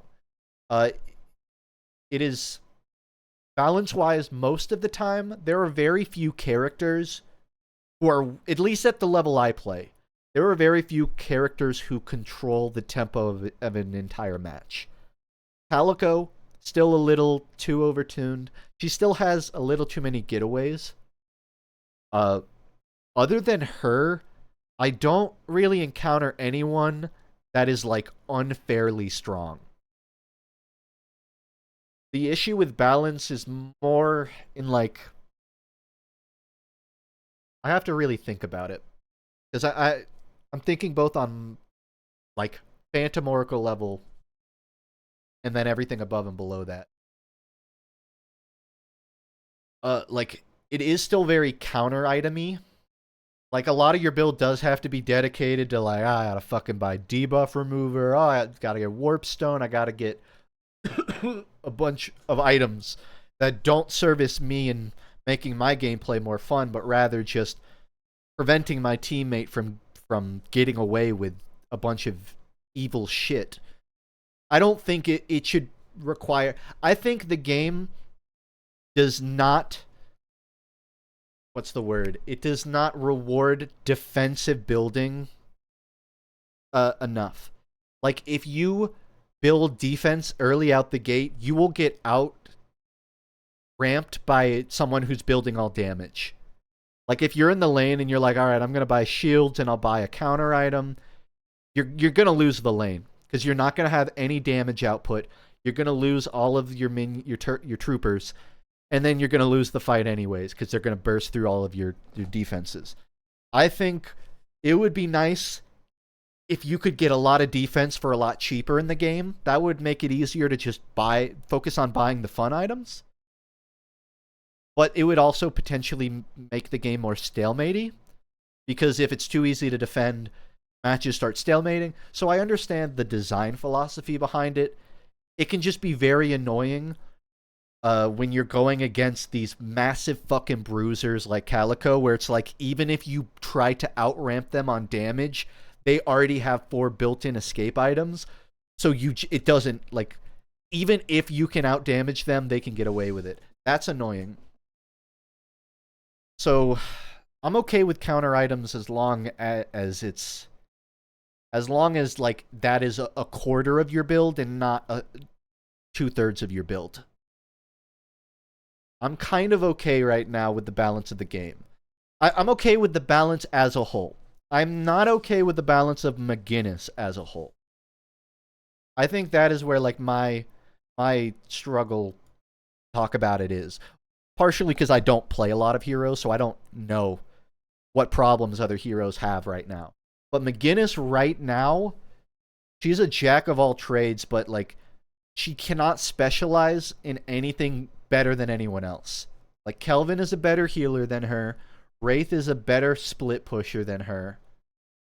She's a pretty good defender of walkers, but if you send 2 people that just shoot the walker and ignore you, you really can't stop them as a McGinnis. McGinnis just...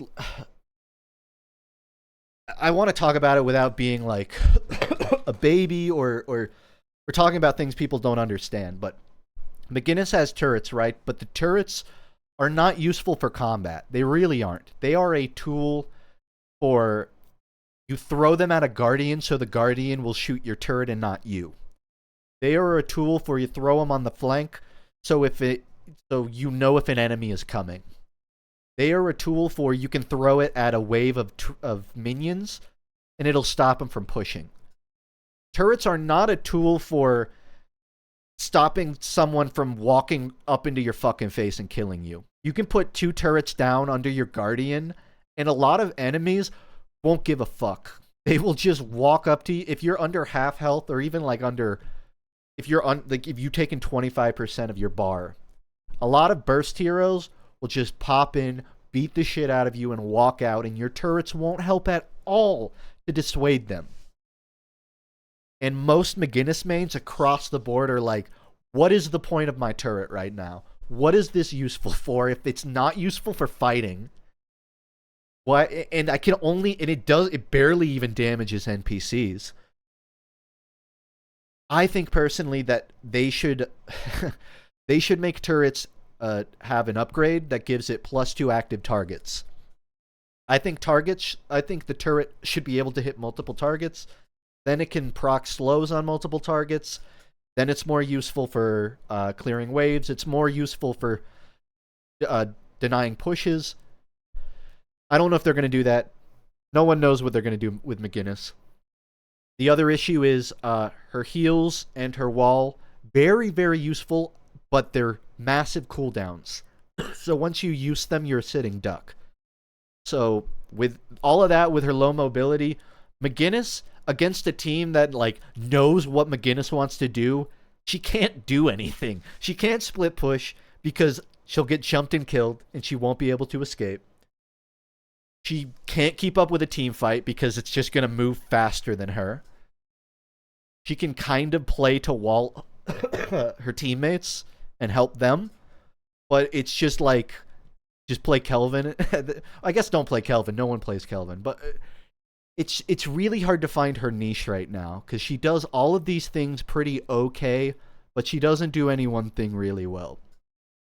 I think they're going to take it in a direction where she will be able to specialize more, or at least be useful as a defender.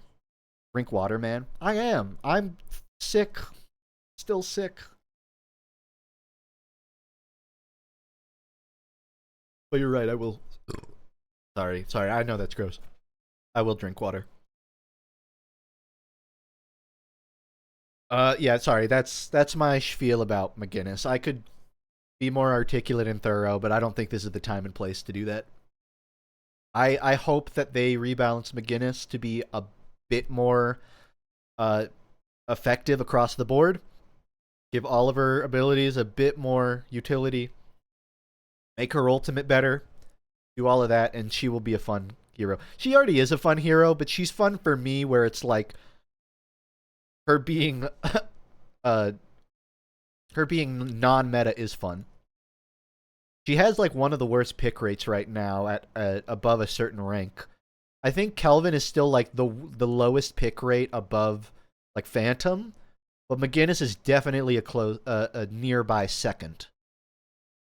What's weird is McGinnis is like high pick rate, high win rate at low ranks. She's like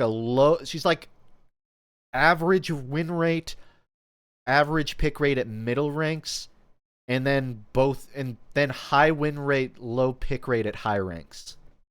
Basically, she's good across all ranks, but people don't use her as much the higher up you get, because you have to squeeze value out of her way harder than anyone else. It's way easier to generate value off of other heroes.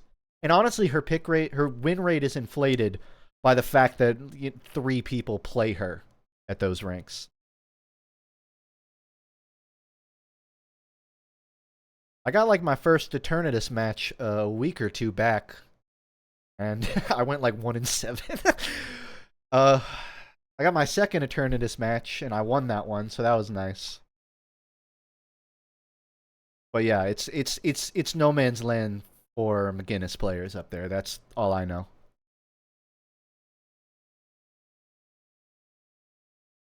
Funk, I tried Deadlock for the first time based off your video and played the Lizard, but honestly, the game feels so overwhelming as a newbie. It is. I'm not gonna sugarcoat it. It is an overwhelming game. There is not a lot there's not a lot of... Someone made a great comment on this under the video, which was that I'm sort of like wrapping my brain to remember it, but to learn Deadlock, you almost need to play Deadlock with an experienced player who can tell you what is happening. Because if you just play Deadlock on your own, you're not going to understand anything. Nothing's going to really click. You pretty much have to have like a coach be like, all right, you do this, and I'll do the rest. It is that kind of game. And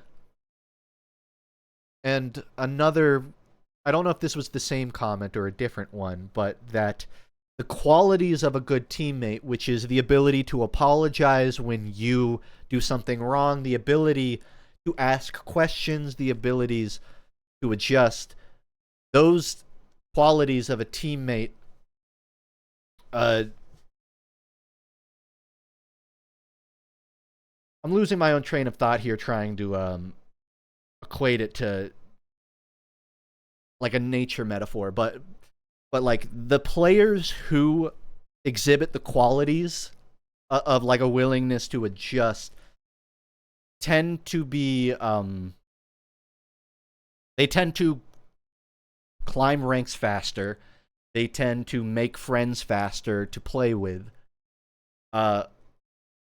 Which means, but a lot of the Deadlock players are not like that. They are not people who will make a mistake and apologize. They are not players who will ask you for help over the voice chat. a lot of your teammates, when you play, are not going to be useful for your learning experience. They are going to be doing their own thing in their own little world. And if you make a mistake or they make a mistake, they're going to make it your problem. They're not going to say, shit, man, shit happens. Sorry. Like, you can get really far in a MOBA in general, but in Deadlock, just being a good person, just making a mistake and going, it's all right. It's all right, dude. You almost got the walker, or I understand why you tried. Or, okay, we can play defensive, guys. It's no big deal. There are ways to rationalize a mistake. But unfortunately, when you start Deadlock, a lot of your teammates aren't going to do that, and you have to accept it.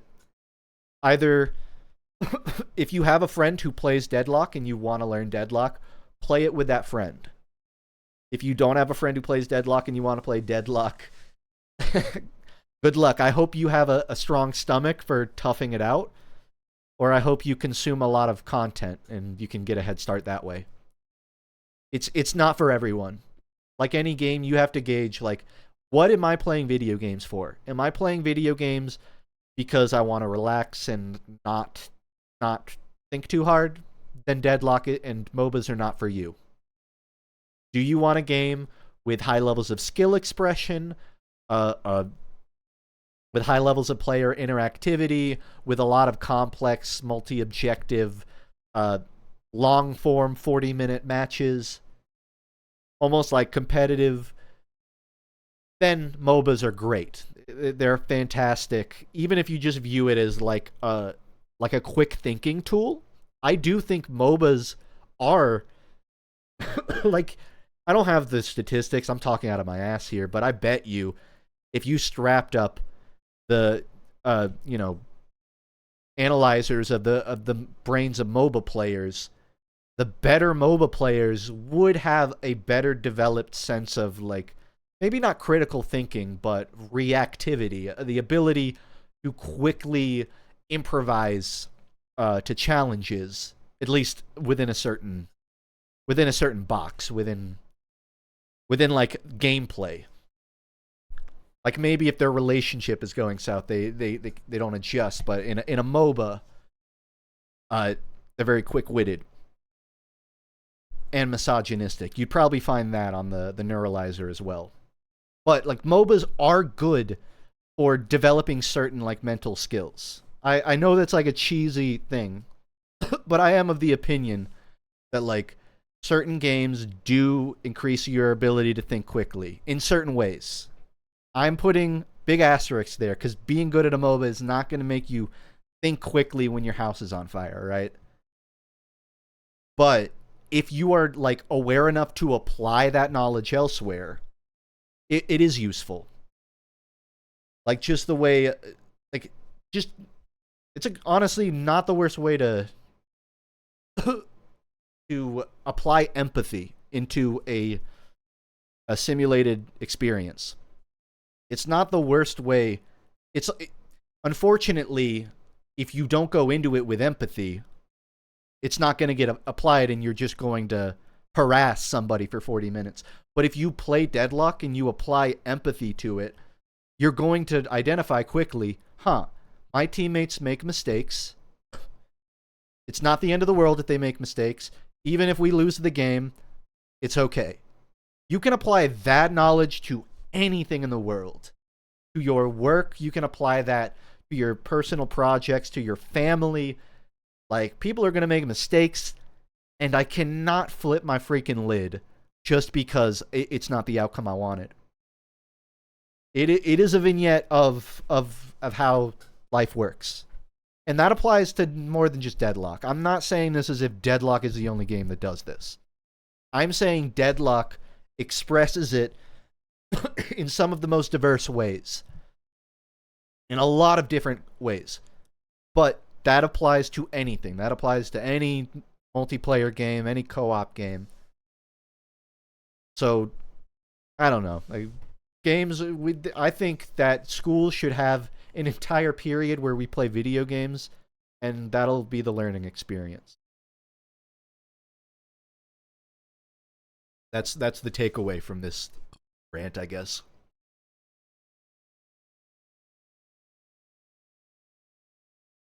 MOBAs are great for developing good mental skills, like racism.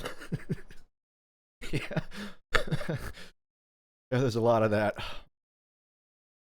I think the unfortunate thing is that racism really doesn't get punished either.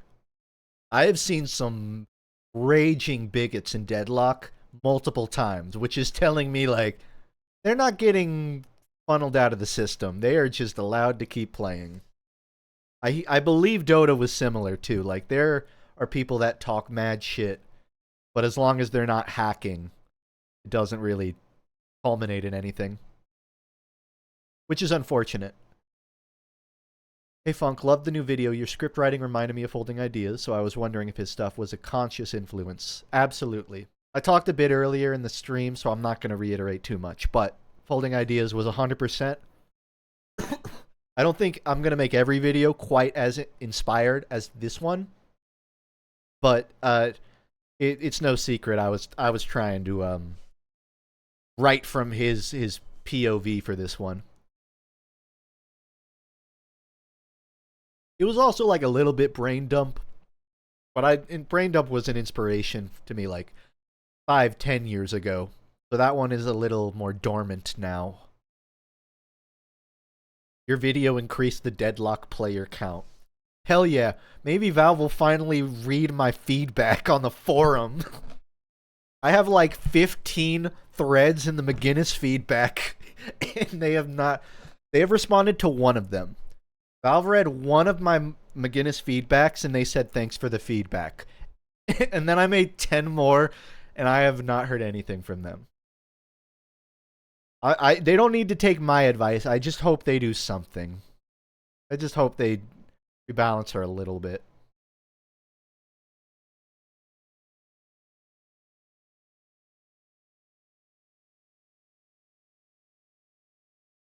I'm scrolling around again, looking for interesting chat comments to bounce off of.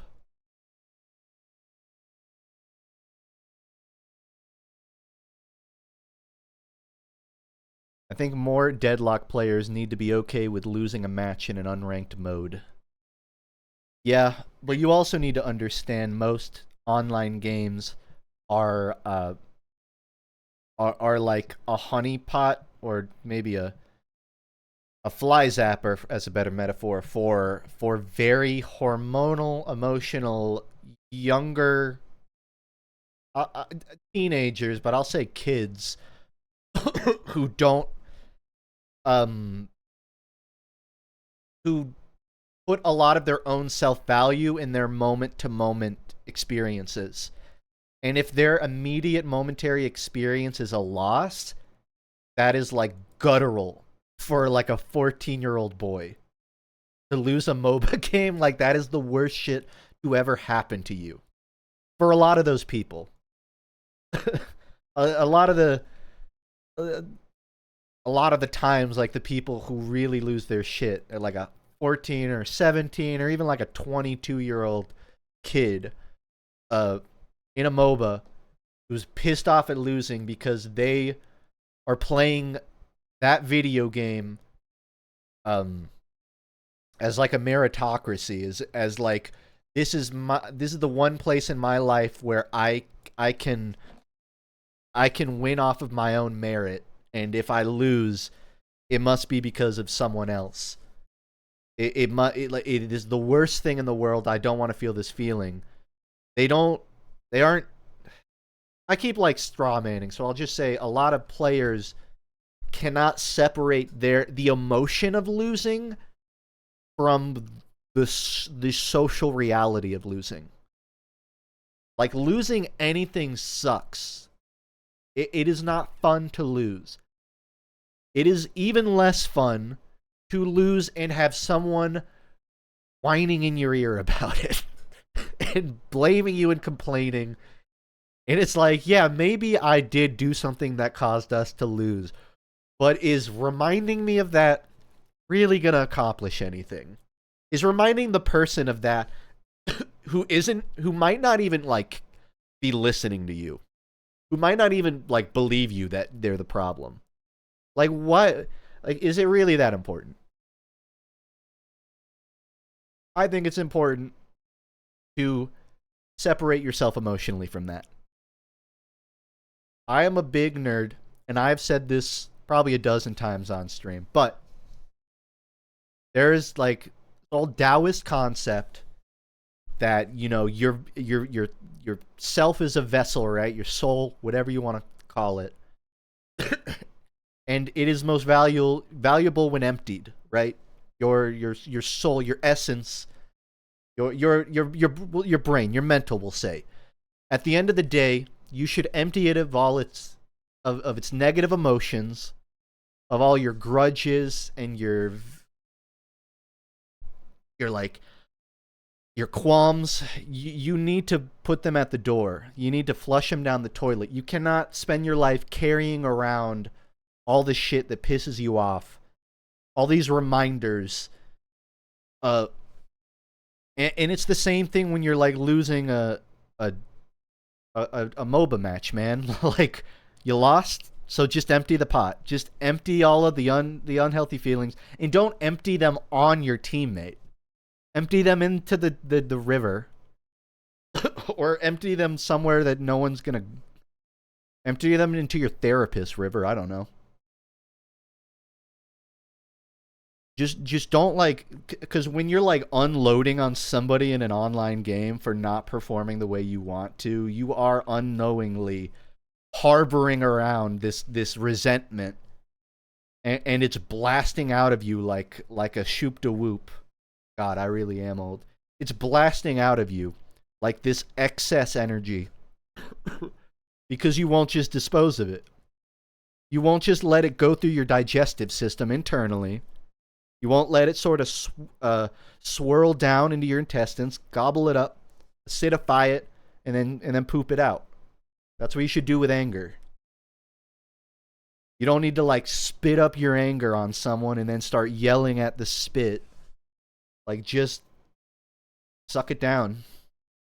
Sorry, I know this entire metaphor is off the rails at this point, but yeah, just don't get attached to wins and losses. That's all.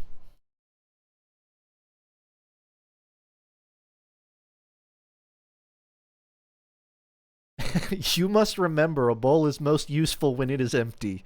Epic rap battles. That was a good one. I unironically was really happy that Lao Tzu was at ERB rep. I play a lot of genres at semi-high level, and I think Deadlock is one of the best mixing pots in terms of skills I've learned. Yeah, it is very multi-applicable for a lot of different skills. Just the ability to track and manage map resources and team interactions and just like economy management. Yeah, there are a lot of moving parts. Also, Sephi, you may already be gone, but peace out, dude.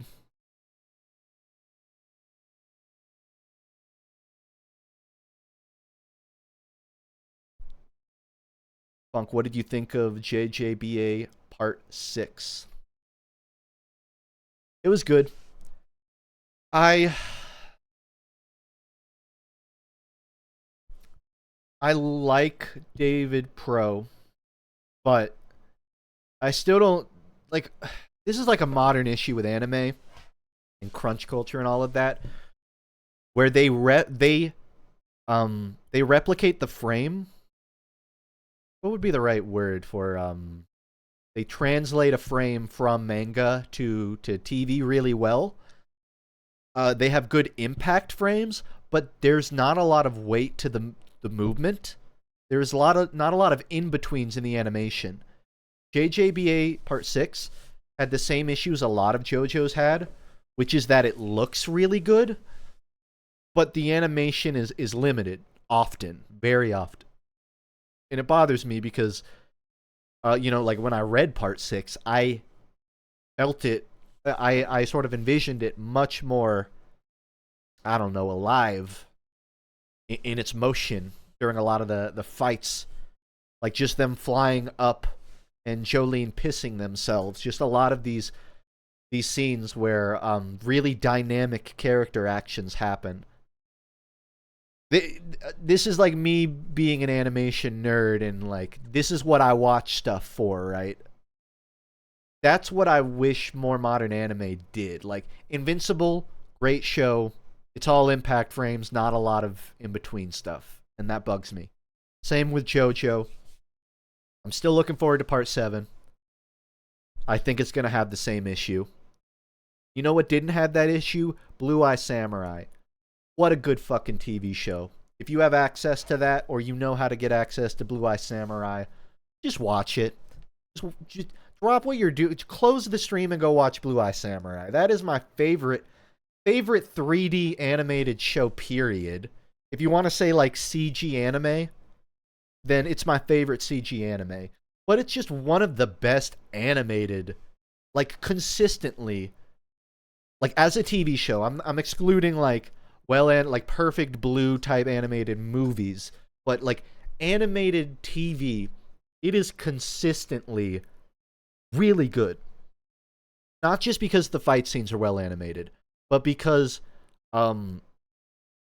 the benign secondary animations that the characters do, where they're just standing around, moving their hand, eating, walking, they have these little movements in their body, turning their head, squinting their eyes. A lot of really beautiful, minute details during the downtime of these shows. Like, you know, a lot of anime, they have the fight scenes, and then they have all the shit in between the fight scenes. But Blue Eye Samurai does not feel like that. There are plenty of non-fight scenes where it feels like they put a lot of attention to detail.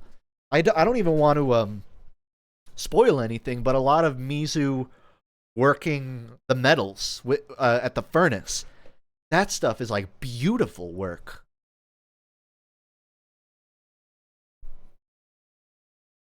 And what's his name? Ringo. Just like operating his tools at the edge of his arms.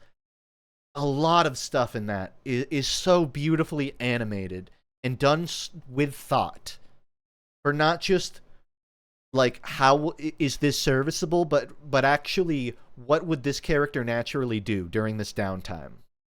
Would they walk very sternly? Would they sort of hop forward? And most shows do that, but like an anime will have someone cutesily hop forward for like 5 frames. They won't go through the time of animating that hopping sequence. But I feel like Blue Eye consistently does. It's a great show. It's a fucking great show. So go watch it. I think it's on Netflix. It might be on somewhere else. Beastars. Oh yeah, I just finished the last release of Beastars. What's crazy is I watched 1 season of Beastars, did not finish the second, and then I finally got around. I thought the first season was like just alright, but once Legoshi really got into his proper arc, I was full throttle on board. I'm like, this is awesome as fuck. So Beastars is great too. Furry shit for sure. Furry shit is great. Who like takes their art more seriously than furries? Like, let's be real. Also, isn't the person who made Beastars like the daughter of another mangaka who made something? I don't know who the dad made, but Beastars is great. Like, it is a show. Daughter of Baki. That is so based. That is so ridiculously based. But yeah, Beastars, you can tell like this is a creator who cares a lot about the personalities and identities of each character, the design of each character, and the progress of the plot. It's so good. I think we're like waiting for like the true end of Beastars. Is it like a second half of of season 3 or something we're waiting on? I can never remember because they split it up into half seasons now. So I think we're about to get to the end. But if you haven't watched it yet, I recommend catching up before whenever the last season comes out, like a year or two. God knows when. People say the new season fell off, but I think it's the best so far. I think it wasn't as good as like the peak, like season 2. But it wasn't bad. It felt like it was a little meandery, which isn't a bad thing. And I'd really have to give it a second watch to thoroughly dissect it. But I still liked it. The most recent one is pretty damn good.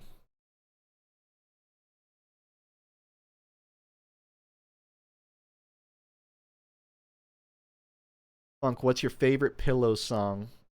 I Think I Can is a great one. It's hard to not say that.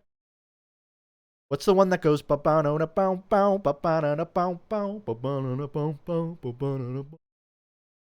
like that one.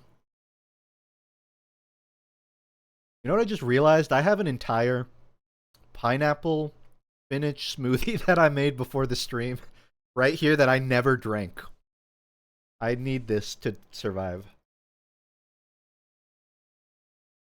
I'm apparently a big kale and spinach guy now. That might be an update from the last time you saw me. I make a lot of smoothies. They're pretty good. Pineapple spinach sounds crazy. You mostly taste the pineapple. I mean, there's other stuff too. I have some dates in there, protein powder, and yeah, I think I threw some blueberries in too. Spinach in a smoothie. I usually go to kale, and then if I run out, I just use whatever spinach I have lying around. It's fine. Do you go to the gym? To be clear, I never was like a gym head. I don't like weights. I do like cardio. I have had a gym subscription mostly to just use the treadmill during the winter because it gets pretty cold in Georgia during the winter. Now it does. But I haven't been exercising well recently. I won't lie. I fell off of it the last 6 months. I'm only just now really getting back on my health grind. I'll spare you the details, but like I'm almost 30 here, guys. I'm about to be 28 in a month. And like if I don't take care of myself, like if I don't eat well, I get like eczema. I get these little patches of dry skin on my arm. I get old man arm. If I like don't eat well. So I gotta change my habits, you know. Unk status close. I'm at like a point where like a bag of gummies will knock me out.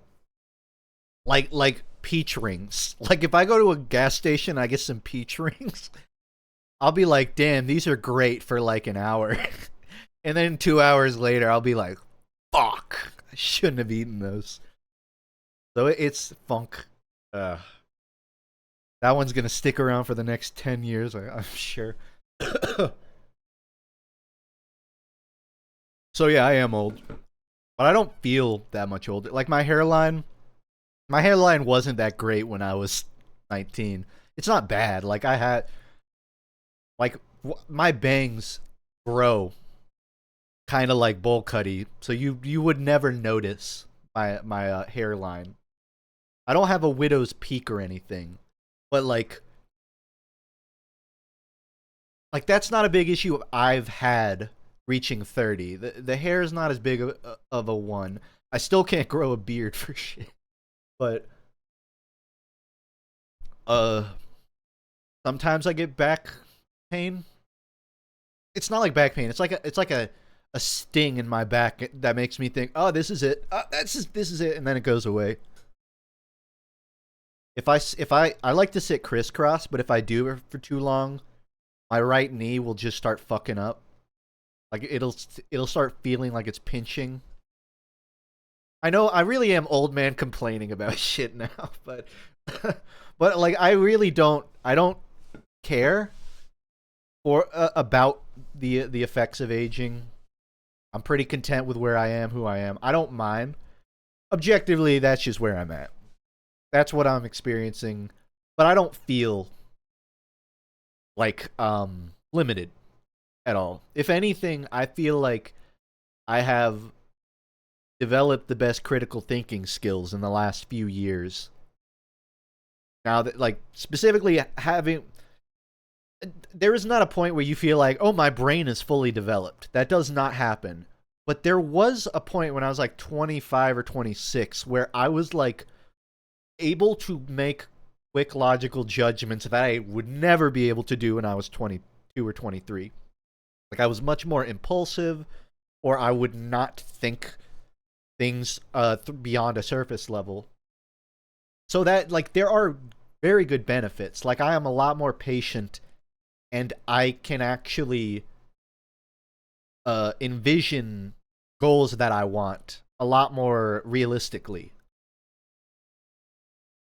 So, like, getting old is as much of a superpower as it is the revocation of certain rights. You know, the right to be able to see a really cool brick wall and jump on it just because it would be cool to stand on that brick wall over there. Like, that's some shit I used to do.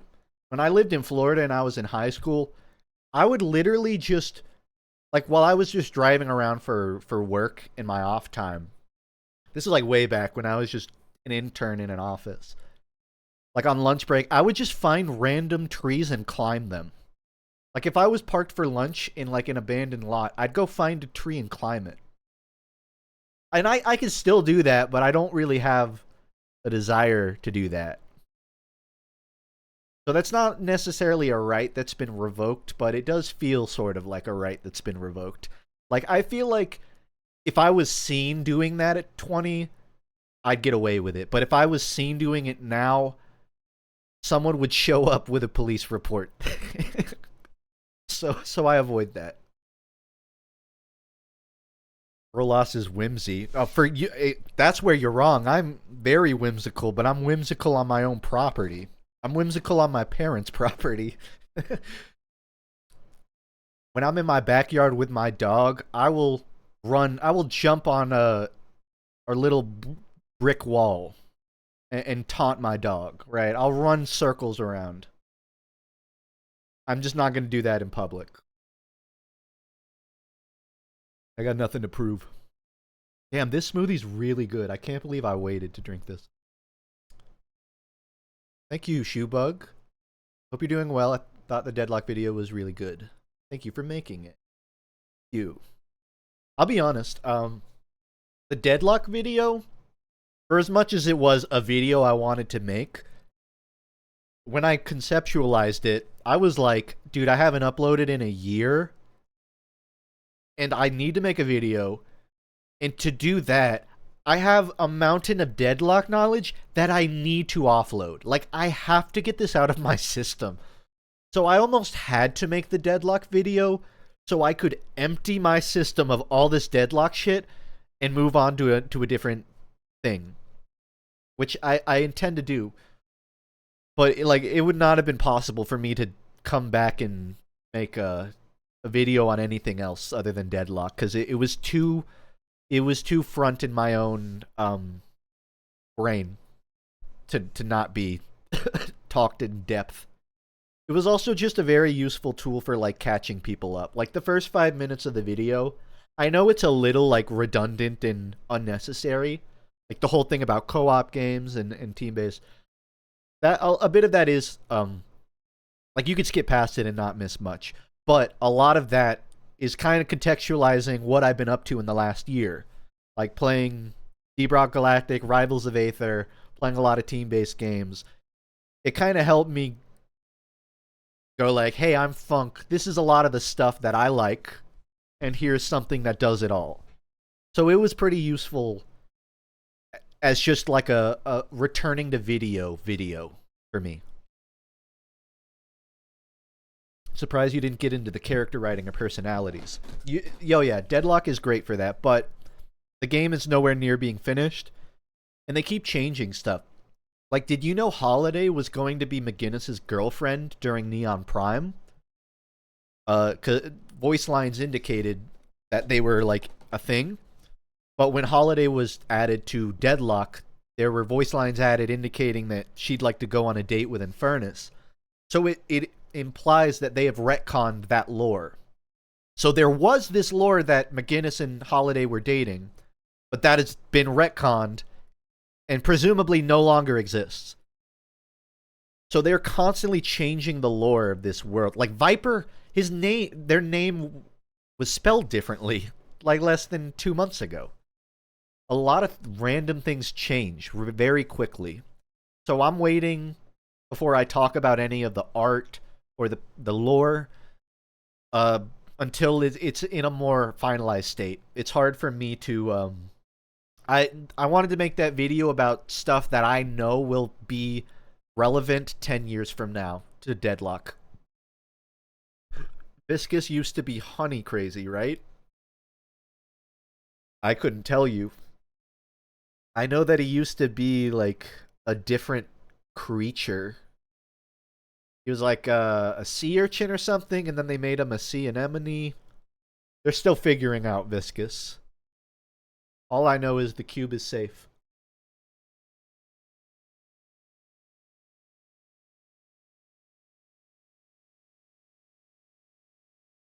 Thank you, Clake Fish. Love your videos, dude. All your videos are shit. Keep on keeping on. I will.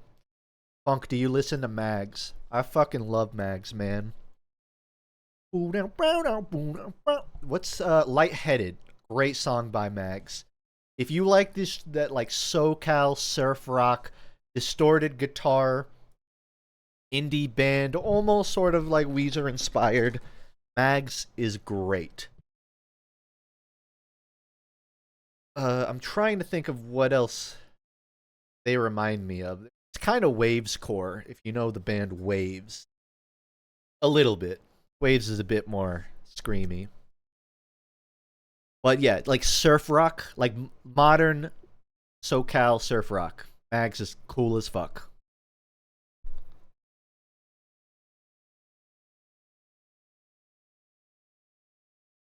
BTS, BTS.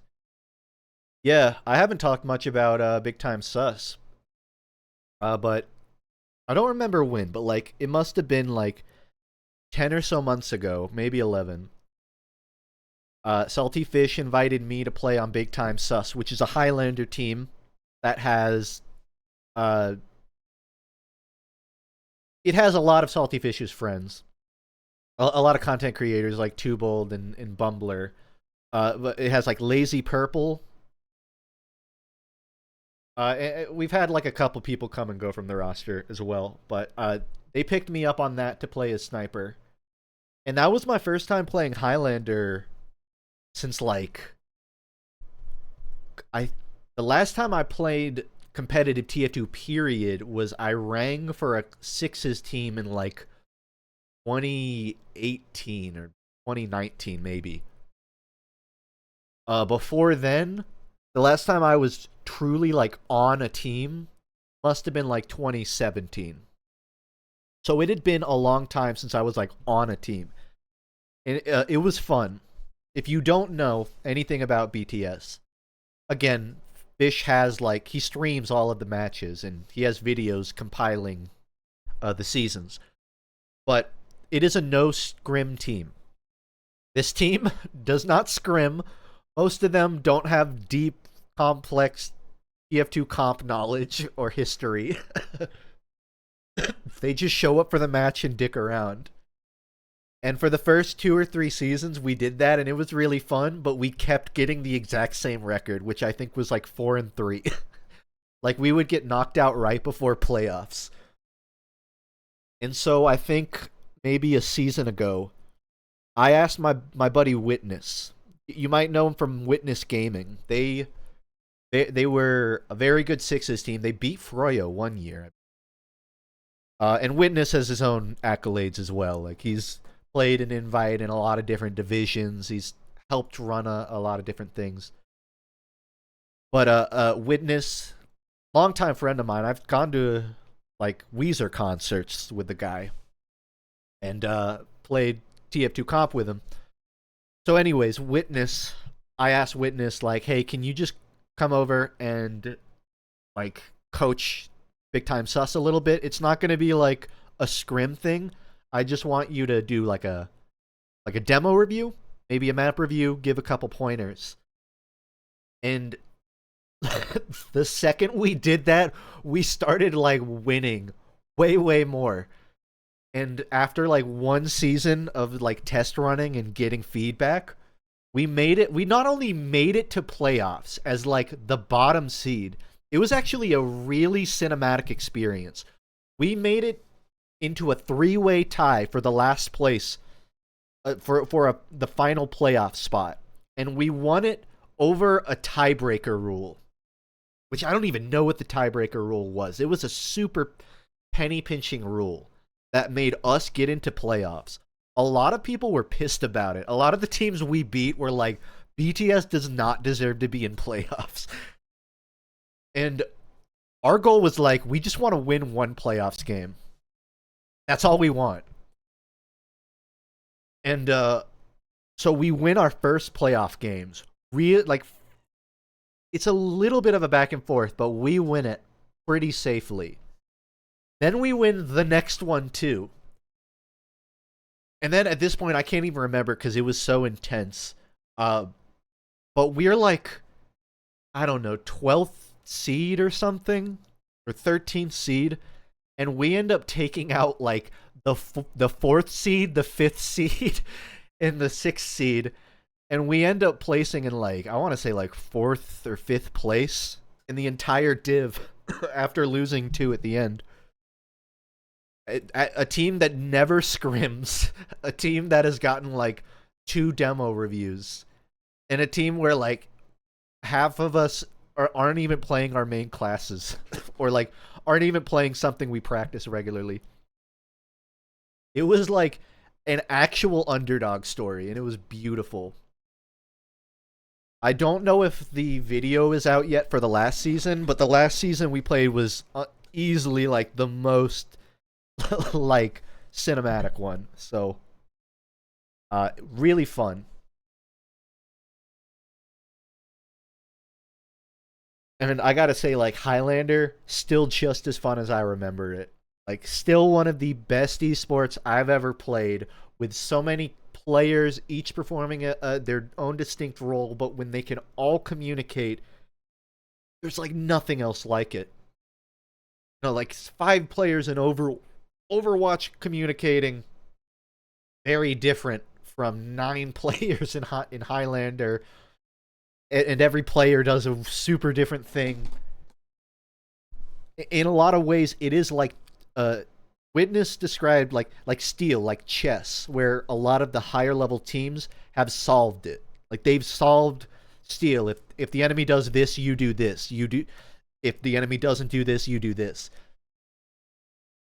Where like you basically know the win condition of Steel, and so the goal is basically like how can you inch the enemy out into making mistakes. Which is fun because it like the better your team performs, the more all of these cogs are moving. But even short of that, if you're just all dicking around, you can get away with a lot. Like, we upset some pretty strong teams just by being unpredictable and by sending Lazy Purple and Twobold at their backs. Just doing stuff they could not possibly plan for. So I don't know if like Highlander is probably not an easy thing to get into now if you just want to try it. Like you have to go find like the RGL Discord or whatever and find a team. It is intimidating. So you do what you want, but as someone who has friends who plays it, I'm so happy I got a chance to return to it and play more. Also, thanks, Eric. The Game Master Eric is the DM for my D&D games. By the way, good ass game master. How does Comp TF2 like that work if Valve isn't involved at all? Well, you're not playing for like a prize pool. You're just playing a community run tournament. I mean, at higher levels there is a prize pool, but at Like, it's just RGL running brackets of teams, and they do all of the tracking of who you're going up against per week. It's like any other community-run esport. You know, like how does Melee run without Nintendo? With just a couple CRTs and cables and a venue like that, but the venue is RGL's website, and the hardware is a rented server.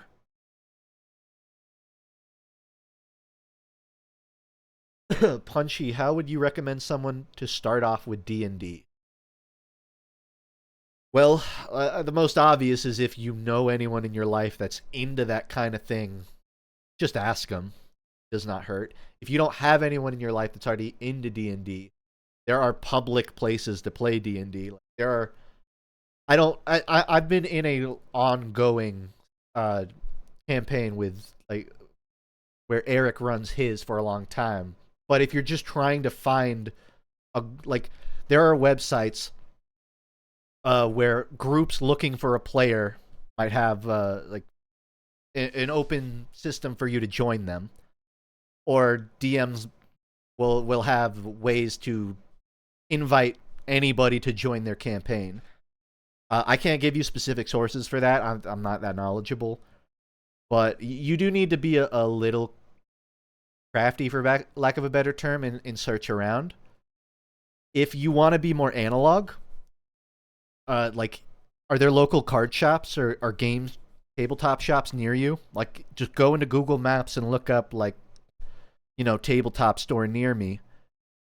If there is one within a few miles, go to their website. They might have an events page where they run weekly D&D on Thursday or whatever.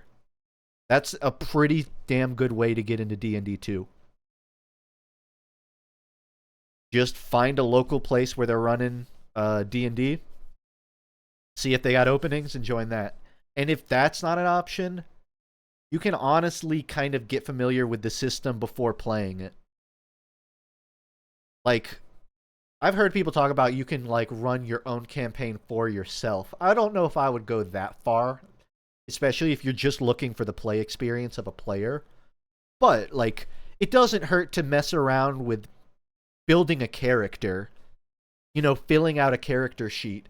And then once you have the character sheet, then you start thinking about, all right, where would I want to play this? Because it can be intimidating if you go to join a campaign first and then you have nothing prepared. With that said, some campaigns prefer you to show up and take a pre-gen or build it for the setting. There's a lot of approaches, basically. And since Eric's in chat, I'll honestly defer to him. Dungeon Dudes, whatever that is. Looks like Dungeon Dudes on YouTube has guides for that kind of thing too. So you've got a lot of approaches, but basically look around, and don't be afraid to challenge yourself socially. Because anything, it's going to be intimidating. Oh, I got to get in a room with 5 people I don't know. It's uncomfortable for about 10 seconds, and then one of you cracks a joke and you all laugh, and then suddenly all of your hesitation washes away, in my experience. If the group is good, then you will very quickly get comfortable. If the group is not good, you don't have to stay with the group. So don't be too worried about that. It's all trying it and seeing if you like it. With that said, I fucking love D&D. It is a video game in itself. Where you can bend the rules and attempt logical but not necessarily mechanically outlined things. Like the way I play my D&D characters, I play a monk, so I like to move in unconventional ways. I like to interact with the environment in unconventional ways. And a lot of that involves going what does the rule book say about this? Literally last week, we were in an encounter where my party is dealing with a bunch of archers, and These archers are on the other side of like the wall slits of a castle where they shoot out arrows, but you can't like fit your fist through it, right? It's just a slit for arrows to fly through. So I asked my GM, like, can I just fling my weapon in there and snap the bowstring off of his bow? Like, I can't attack him. Like, it's inefficient for me to try to fight him, but if I break his bow, then he's irrelevant. And like, our whole party basically had to stop and be like, how would that work? And we concluded, yeah, it makes sense that with a sharp weapon you can pierce the bowstring and snap it. But that interaction is not, to my knowledge, there isn't like a page in the DM's handbook that says players can snap the bowstring off of a bow using this specific mechanic and triggering this specific action. Some things aren't written, but logic will allow them. That's what makes D&D fun. And that's stuff like you can't necessarily do in video games, not even really good video games. And that's why I fucking love D&D. I suppose something like Baldur's Gate could also be a way in. Yeah, I mean, any like turn-based combat game is a pretty reasonable way to get familiar with the format of that too. I'm really only familiar with 5e. I have not tested much Pathfinder or Pathfinder 2 or anything else. I do want to try that Avatar tabletop, the Avatar, I don't even remember what it's called, Avatar Legends. I would like to run a campaign of that, but take some time and prep to do that.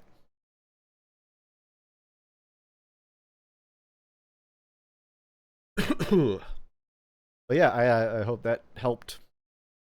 How much longer are you going to be streaming? I mean, energetically, I could go for a while, but I do still need to rest and nurse this off, so I may call it in like the next 20 minutes. I'll hang out a little bit longer, though. I do plan to stream again on Tuesday. It'll probably be less of a chatting stream, and I'll pick something out to play or do. After that, anytime I stream, I'll put an event in my Discord, the FUNKe Discord, so you can check there to know when I'm streaming. Typically, I try to do once every Tuesday, but it's not a hard rule. So just check the events to really know. I also tweet out when I go live. But anyways, I'll be around a little bit longer. Hopefully by the next stream I will be back to full speed again. Is there even any other comp esport with as many players per team as Highlander these days? Any other comp esport? If there is, it's nothing to mainstream success. I mean, I'm sure that there are technically, I don't even know. I'm trying to think of like RTS games or any unconventional genre. I can't think of many esports where you have almost 10 players on each team. I'm curious if anyone here knows an esport with like 10v10 format, but it's definitely rare.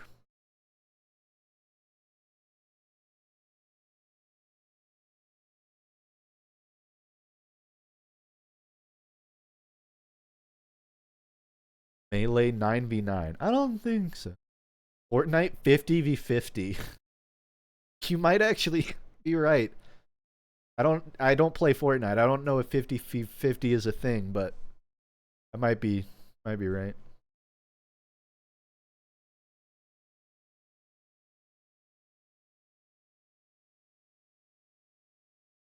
Funk, you would like the Forged in the Dark system, I think, too. RPG. Forged in the Dark.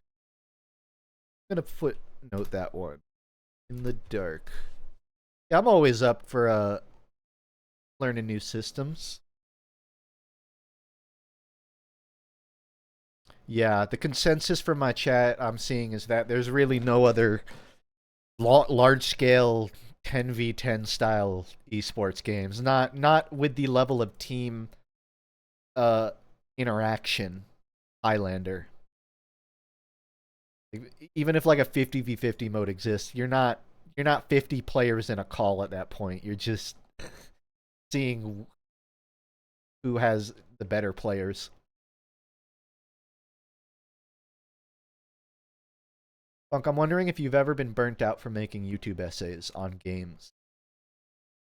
I don't know if I've used the word burned out. I think I've had days where I question my own fulfillment from it. It's not that it's like I've never been at a point where I don't enjoy making essays about games. But I have been at points where I want to make something much more than that. Where it's like, I feel like I could make a large project fully, like, that isn't necessarily an essay using a bunch of video game footage, but rather an entire video that is fully animated about whatever. Or making original works.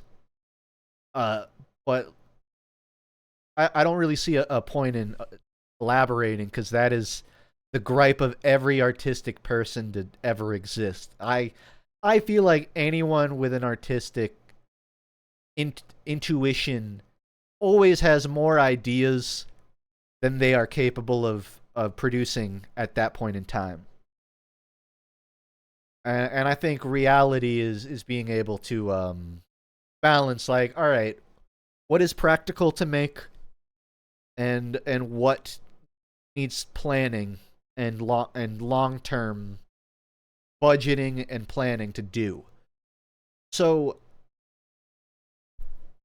I'm sure there have been days where I'm burned out, but there's really never been a point where I'm like, I don't want to be a YouTuber anymore. I'd rather do something else. And I also try to be humble about it. I've never had a day where I'm like, I'm so much more than this.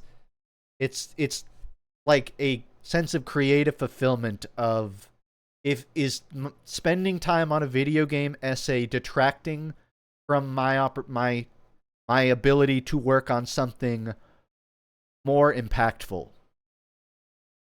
But I think as I get older, I come to understand that, like, creativity does not have to have urgency. It can compromise for deadlines and stuff, of course, but, like, by working on a video game essay that I want to make, I can still be able to work on a bigger project down the line. It's not at odds with my ability to do something else. It is just not necessarily, I was going to say it's not on the path to get me there, but it kind of is, because making video essays, it is easier to produce. It does generate revenue, and that revenue does give me the ability to do other things. So it is a stepping stone for making bigger things. And I think that acknowledgement does help me stay in the zone when I'm working on something that isn't necessarily my Citizen Kane. Quality over quantity? Yeah. But really just in a larger sense. Like, I've not been burned out. I like making video essays. I think I've been... My burnout is not like, I don't want to make these. It's, I don't want to make the same thing 20 times. Like, I don't want to just make 30 reviews, all with the exact same format and pacing, but it's a different game each time. There's nothing against that. I eat up a lot of, like, YouTube reviews that are empty calories, right? So there is a market for that, and I eat from that trough sometimes. But as a creator, I always try to, like, make a little twist on each approach. So I don't get burnout, but I do get bored or anxious. And when that happens, I just shake it up. I just try it a little differently. You did a video on Dark Horror Lovecraft game that I forgot the name of. World of Horror is what you're thinking. Have you ever heard of or played Fear and Hunger Games? Is that two things? I played Fear and Hunger Games. I don't really know Hunger Games, or if it's Fear and Hunger. No, I have not played that. Never heard of it. Do you respond to Discord DMs? I keep tabs on them, but I don't necessarily respond to them. If it, like, piques my interest, I will. I have a very Gabe Newell approach to my DMs. Like, I'll probably see them. Like, I'll see everything you send me. I'm just not necessarily going to respond unless it's something that, like, I feel like I can meaningfully respond to.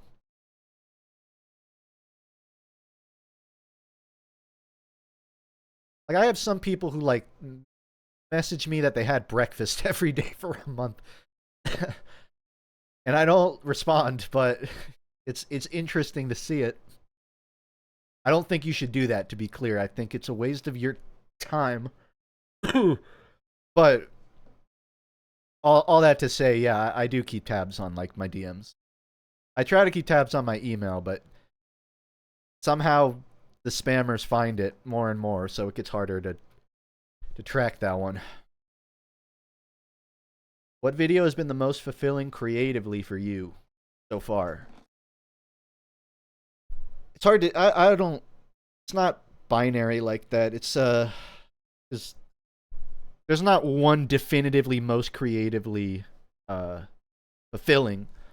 There are different forms of creatively fulfilling. Like the Junji Ito one was a very, like, unusual approach to a video, but it felt very, like, original for me. I was very proud of that because I had not seen a lot of content on YouTube like that, where you just sort of create a physical 3D model of a book with all the contents you're talking about, and then you flip through it. That I'm sure it exists, but that was very creatively fulfilling for me. It was a headache to to do, but it was fun. But that was a different type of creative fulfillment from, like, my concepts art video, which was when I was first really learning to stretch my legs out of, like, the TF2 stuff.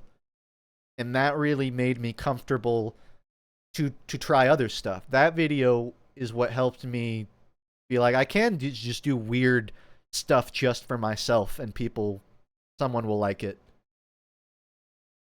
So there are different types of creative fulfillment. I think those two, if we're just in the scope of my YouTube channel, those have, like, a special place for me.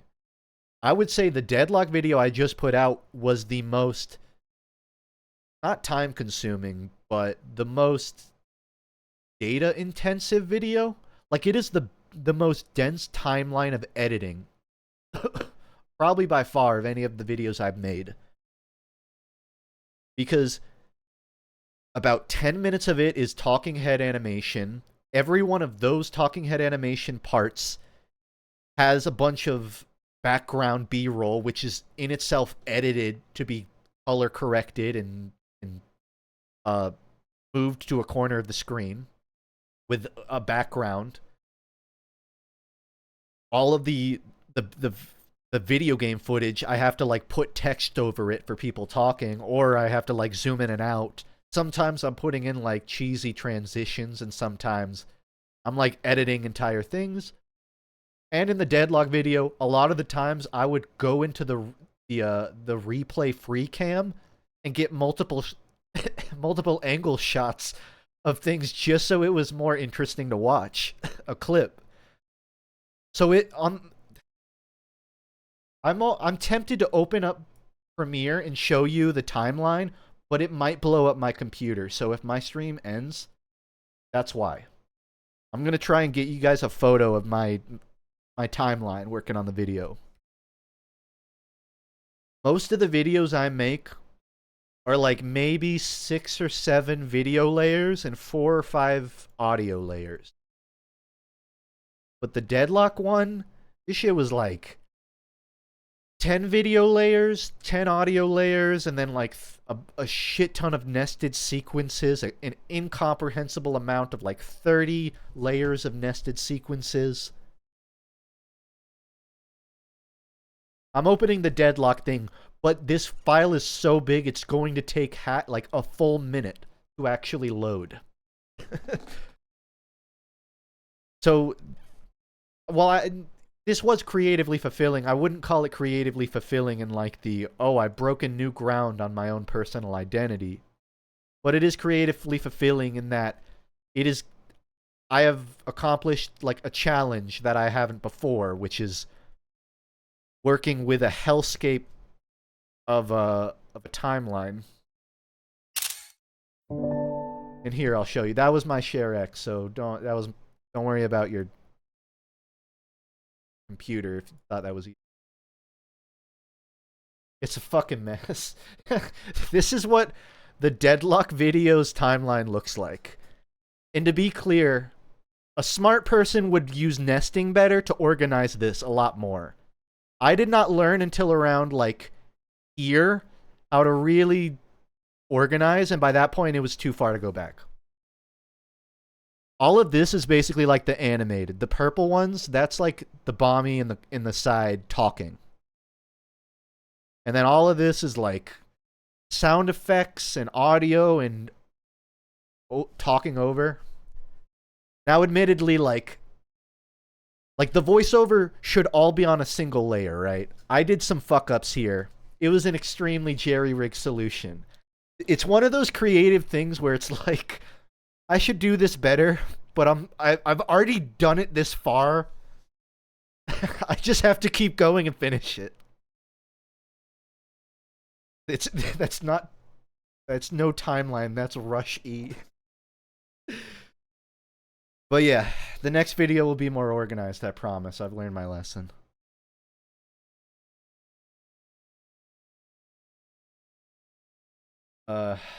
So yeah, that's my creative process. FUNKe, what advice do you have for creators trying to break out of a single area, TF2 for example? I've seen it happen to a few people, and you're one of the few I've seen successfully find new ground and keep their following. I think you need to... You don't need to do anything. Let's be clear. You're a human being. You can approach it however you want. Don't let anyone say you're doing it wrong. Unless you're like, you know, creating Nazi symbol t-shirts. Then maybe you're going a bad direction. But generally, if you're trying to like pivot, the way I did it, I'm only going to speak to how I did it because there are other ways. But like when I started pivoting away from TF2, a lot of the videos I made were still relevant to TF2. They were still in the ballpark of TF2 adjacent. And even in those videos, I would reference TF2 or use TF2 as a case example of a larger thing across gaming. And I think this wasn't intentional, but I think that showed a form of respect to my existing viewer base. And it made those videos more accessible to people who only cared about, or who had come for TF2. I think when you start pivoting, if you pivot too far and too different, that can pay off, but it is risky. The risk is it will alienate your audience. Your audience won't take the bite, and then you're going to reel in an empty line. So that is the risk involved with just going full pivot. Sometimes it works for people. Sometimes you just try a totally different thing, and you get a whole audience.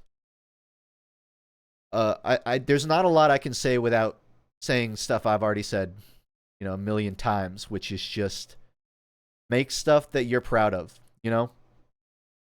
If you're pivoting because you're bored of TF2 but you're not actually passionate about anything else, I think people are going to notice that. Or if your passion is sullied by like an unwillingness to fully commit to whatever you're pivoting to. Like whatever you're going to start doing that isn't your main thing, you need to show people that you actually care about that thing. Like, how many people pivoted from I don't know, like, how many people pivoted to Overwatch from some other game and it didn't pan out, or they pivoted from Overwatch to Rivals and it's not really panning out. Like, there are a lot of people that pivot to whatever game is most popular. And if you're doing that because you like the new game, then you're probably fine. But if you're doing it because, well, that's what everyone's playing, but you're like, you suck at the game and you aren't like really, you aren't really engaging with it, with whatever you're playing now. I think the average person is smart enough to notice that. And if they're not now, then they will be in 5 years when they grow up. Like, one of the perks of having been on the platform for so long is, like, when I started YouTube in like well, I started earlier, but like when I started the TF2 stuff, like 2015, 16, I had people in like 2018 saying like, "Oh, I watched you when I was a kid 3 years ago." I went from 15 to 18. And then another 5 years passed. And then they're like, "Oh, I watched you 7 years ago." And then like another 5 years passed, and they're like, "Oh, I watched you 15 years ago, you bag of bones." So like I have had a lot of audience members go through a decade of their own personal growth, and through all of that, they still find my own content entertaining, which is very complimenting and humbling to me that someone else can change that much and still be cool with any change that I go through, or be interested in the change in my content. And I think that is because a lot, like, what I work on is what I am passionate about. I don't think a lot of you guys would be here if I was still just making TF2 commentaries with my friends. Not that there's anything wrong with doing that. And I do still play TF2 and talk shit with my friends. But I think the most multifaceted creators, the ones who pivot from a single thing, I think their heart's in it. I think they're pivoting because their heart wants to pivot and not because their wallet does.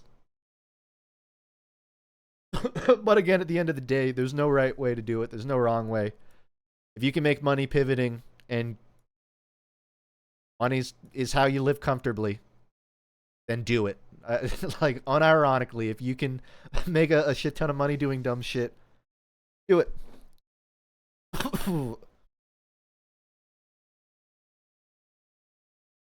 I can confirm I started watching when I was 13 and I'm 21 now. Been watching since 6. I'm 55. Come on.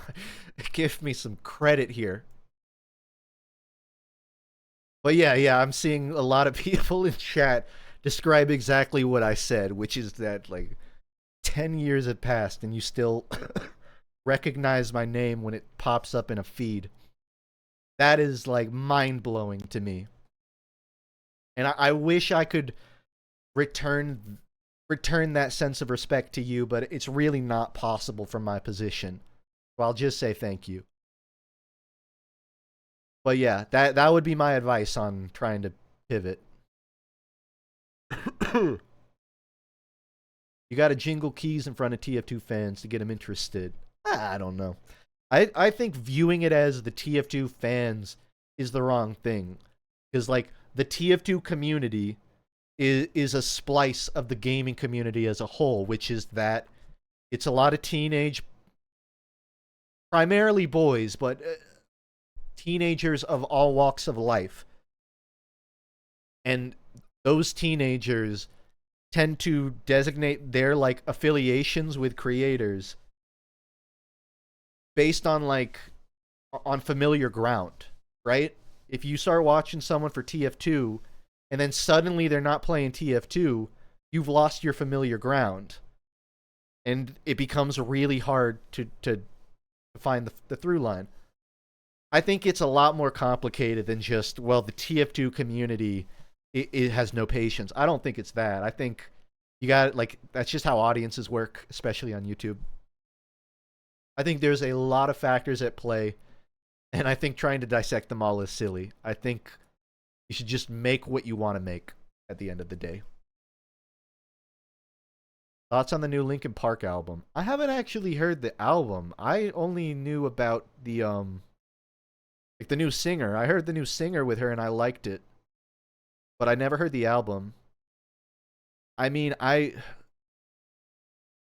really liked old school Linkin Park. I'm not going to be the guy that says like they'll never be a good band. Obviously not going to be Chester. It's not going to be that era of Linkin Park, but if the band wants to make music together and they want to continue that legacy of sound, then I'll give it a try. I'm also realizing I could kind of just format this to make it look like look like a video. I don't have like a lip flap. Believe this is a 3D model someone sent me of Bommy. Like, this was from like 2019. This was before I made my own Bommy model. Can you believe that? This was before the one on the left was ever created. Which always blows my mind. I don't think I have the files for the model anymore. All I have is this image. Which is, it's crazy to me that someone made a whole 3D model of it.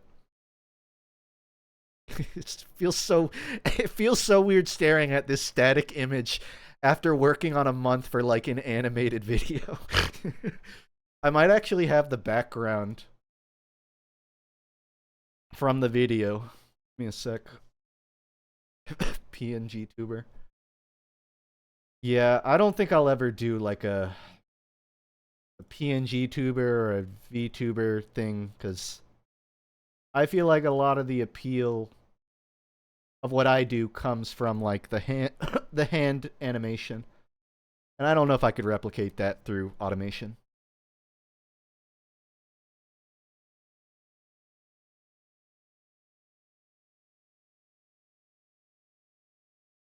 So I'm going to there it is. This is an older version of it, but whatever. There, it's like you're watching a live funk video right now. Here's what's wrong about Gamergate.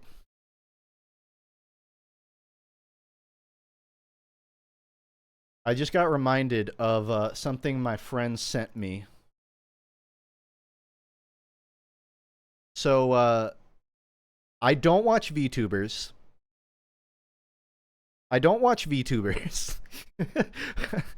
But I have a friend who is like really into Hololive and indie VTubers and all of that. And last year, I'm not going to do the shaking anymore. Last year, during AWACon, there was 2 Hololive concerts here in Georgia. One was at AWA. It was a Hololive event, and the other was an indie VTuber thing at the Tabernacle in Atlanta. Again, I do not know a single fucking thing about VTubers, but my friend told me they're flying in. They want to go to the indie concert. They invited me to go, so I said, fuck it, let's go. It was the weirdest thing I've ever seen. It was just a bunch of automated anime women singing on a big projection at the front of the Tabernacle while I stood in a mosh pit. It felt like Blade Runner. It was weird. But at one point in between sets of in between VTubers, I guess, the crowd was chanting. So here's some context. One of the VTubers there did a bit where they were playing Marvel Rivals live on the screen. And so everyone was chanting, "One more game, one more game." And then I tried to get everyone to chant Deadlock, and it didn't work. I have a clip of it, so here. One more game! One more game! One more game! Deadlock. Deadlock. Yeah! Yeah! Crowd's not ready for that. I'm not ready.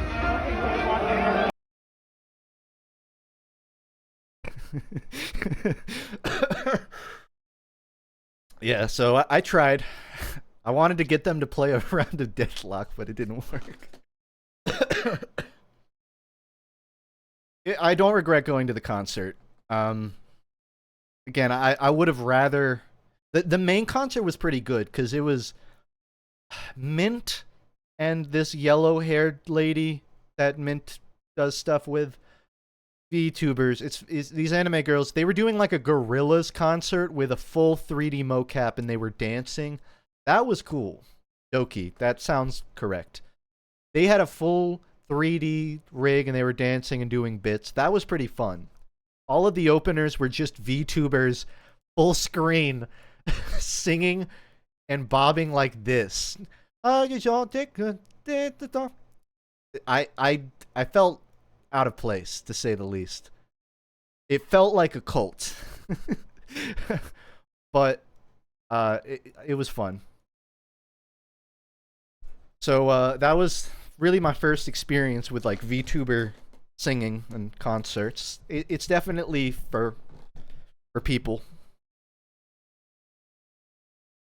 There was a Hololive concert, but I didn't go to that one. All I know is the line for both of them, like the line to get into the tabernacle, went around like 5 blocks. I'm not even joking. It wrapped around like 4 or 5 different city blocks. It was like 3,000 people minimum. Like the tabernacle was probably like a 2,500 max attendance, and I think we overshoved that number a little bit. The worst part was my friend really wanted to get some merch, so we stood in line for 20 minutes, and we snaked our way up this line to the merch table, and then we got up there and they said, "Oh, we're sold out of almost everything." I'm like, why am I here? Like nothing good has happened. But again, it was fun as a social experience. The more fun experience was that I had so this is stupid on my part. I'm going to take blame for this one. But AWACON takes place at like the World Congress Center, I believe. And there's like designated parking, like parking lots or parking decks or whatever. But there's also just like local parking. And like neighborhood parking will like allow you to park in like a school lot for the day. And I parked at the school lot right across from AWACON. And I did not think to ask, "Hey, when do you close your doors? Like when do I need to be out of here?" I didn't ask that. So the concert went until about 10:30. I didn't get to my car till about 11. And I show up not there when I parked, there were like 30 cars in that school lot. When I showed up at 11 o'clock at night, it was only my car. The gate to get in was closed and locked, and nobody was around, and no lights were on. In Atlanta at night with no one around, and I'm like, well, fuck. So I had no way to get my car out of this lot. So I literally just, thankfully my friends let me crash at their hotel. So I just went to their hotel and crashed. And in the morning, I had to go back to this school lot. Thankfully, my car was like not towed away. And I just called someone and asked and had them open the door for me. So it was really awkward, but I got my car and I got home. But yeah, that was AWACON. It's always nice. That's the one thing I like about Atlanta is we still have a lot of cons. I am debating like doing my first cosplay this year. I have a lot of friends that are into cosplay, so I'm just close enough to getting peer pressured. And also I kind of want to do it.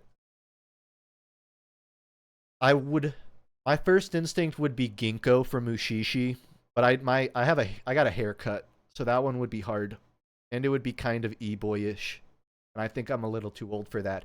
But also, Ginkgo is like in his 30s, so I would argue it's actually pretty accurate. I think I could probably pull off like a half decent Roy Mustang.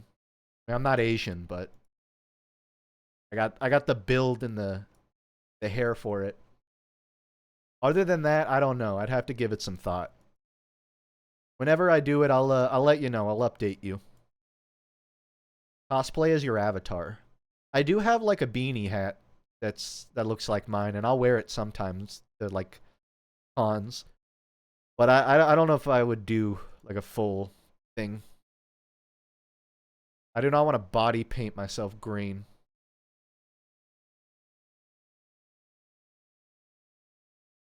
But yeah, if you've never been to a con, pretty fun. Recommend. Peer pressure.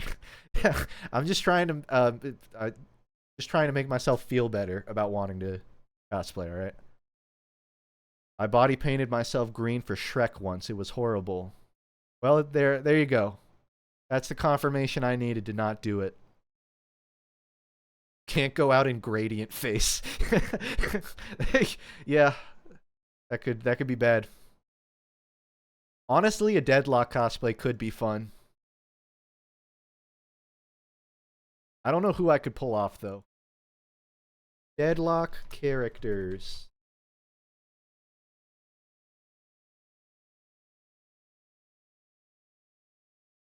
Like maybe pull off a Keldon, like a wigger and a fake beard. That's probably it. Honestly, I could probably do like a gender bend McGinnis. That would actually be kind of fun. I won't lie. Paige wants to do Paradox. That would go hard. I support that. Warden is like hard to fuck up. Like as long as you're not a twink and I am not a twink, you can pull off a Warden. Covers half your face anyways. I'm definitely not doing Infernus. Viscous. Anyone could do Viscous, really.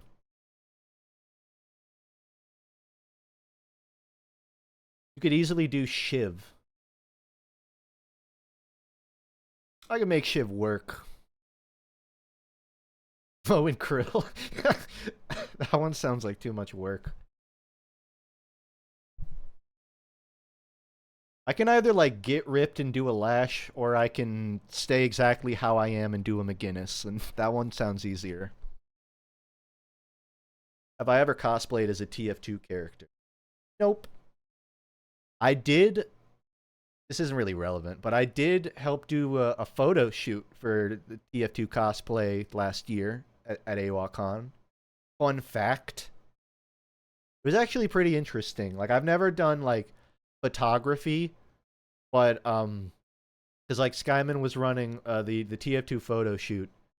We had, like, what, like, 10, probably less than 15 people there, but above 10.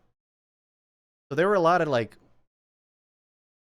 we didn't have any ideas of like what to take photos of, and I feel like every photo shoot is just everyone standing in a row, and you get all of the people of the same class in one shot.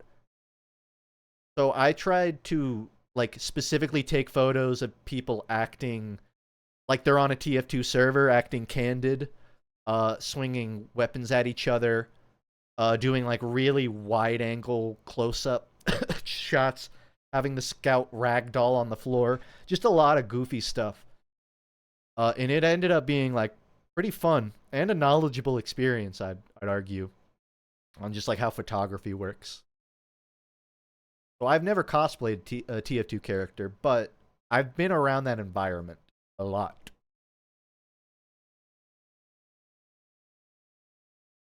About 10, small, but ended up being an advantage. Yeah. So about 10 people were there.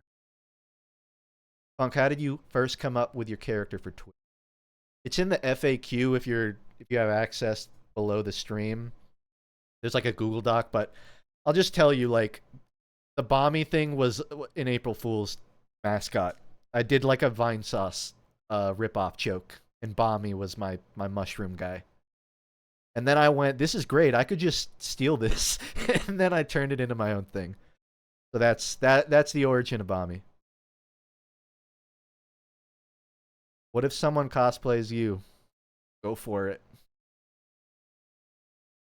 Good luck finding a weird-ass hat like that. FUNKe Furry Weekend Atlanta. I've never been to that one.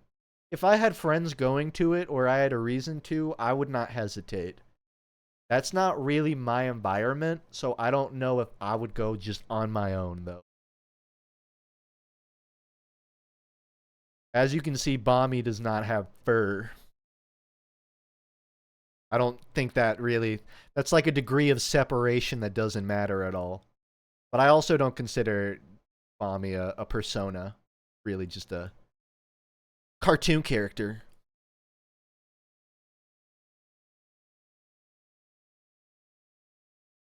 Will you ever cosplay as Rivers Cuomo? Oh, I'm past that window. I'm almost 30.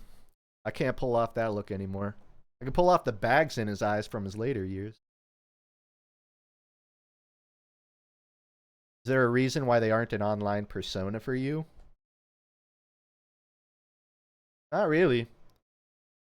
There's not really like a reasoning for it. I just don't have like a direct tie between my self-image and the character Bommy. Like, I understand that Bommy is a stand-in for me. My approach was always like, I talk about video games, so I like the idea of a YouTube channel where a video game-esque character speaks otherwise as like a YouTuber would, but they happen to be a video game character. I know this is too many layers deep now, but I just like, I don't like, I look in a mirror and I see my boring face with brown hair and green eyes. I don't really see anything else. And I am totally fine. I understand resonating with something different than what you see. And I entirely support that. That is just not happen. That's not how I interface. Like, Bommy's just a little fella. That's really where the line is for me. I don't think deeper about it.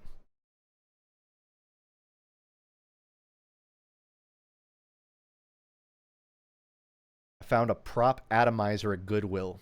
I never find good shit at Goodwill near me. Found like a cool mirror once. Like a big square mirror. It's hard to find a nice mirror, but other than that, actually, no, there's one other cool thing, which is like this gaudy Christmas sweater that has it says Buffalo, New York, and it has reindeer dancing around the entire circumference of it. And it's so silly, and it has holes in it, and I wear it every Christmas. And I got that at a Goodwill. Will this VOD get saved? I hope so.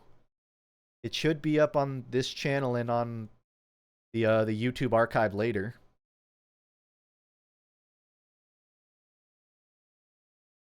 Didn't you kind of have the cosmetics of your Scout IRL? Yeah, I had like the hat, the red pilot hat with some goggles. I probably still have them in a box somewhere, but that shit was from 10 years ago, from when I lived in Florida, so I don't exactly keep it in a display.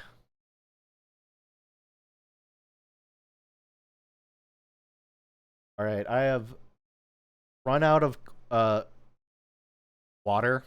I have 3 cups and they are all empty. I have run out of my 3 cups of water and my 1 cup of smoothie, so I think I'm going to call it here. I went to like 20 minutes longer than I said I would, but I do need to keep nursing this flu, so I'm going to end here. I will be back with a stream on Tuesday. I will update you in the Discord on what that stream will be.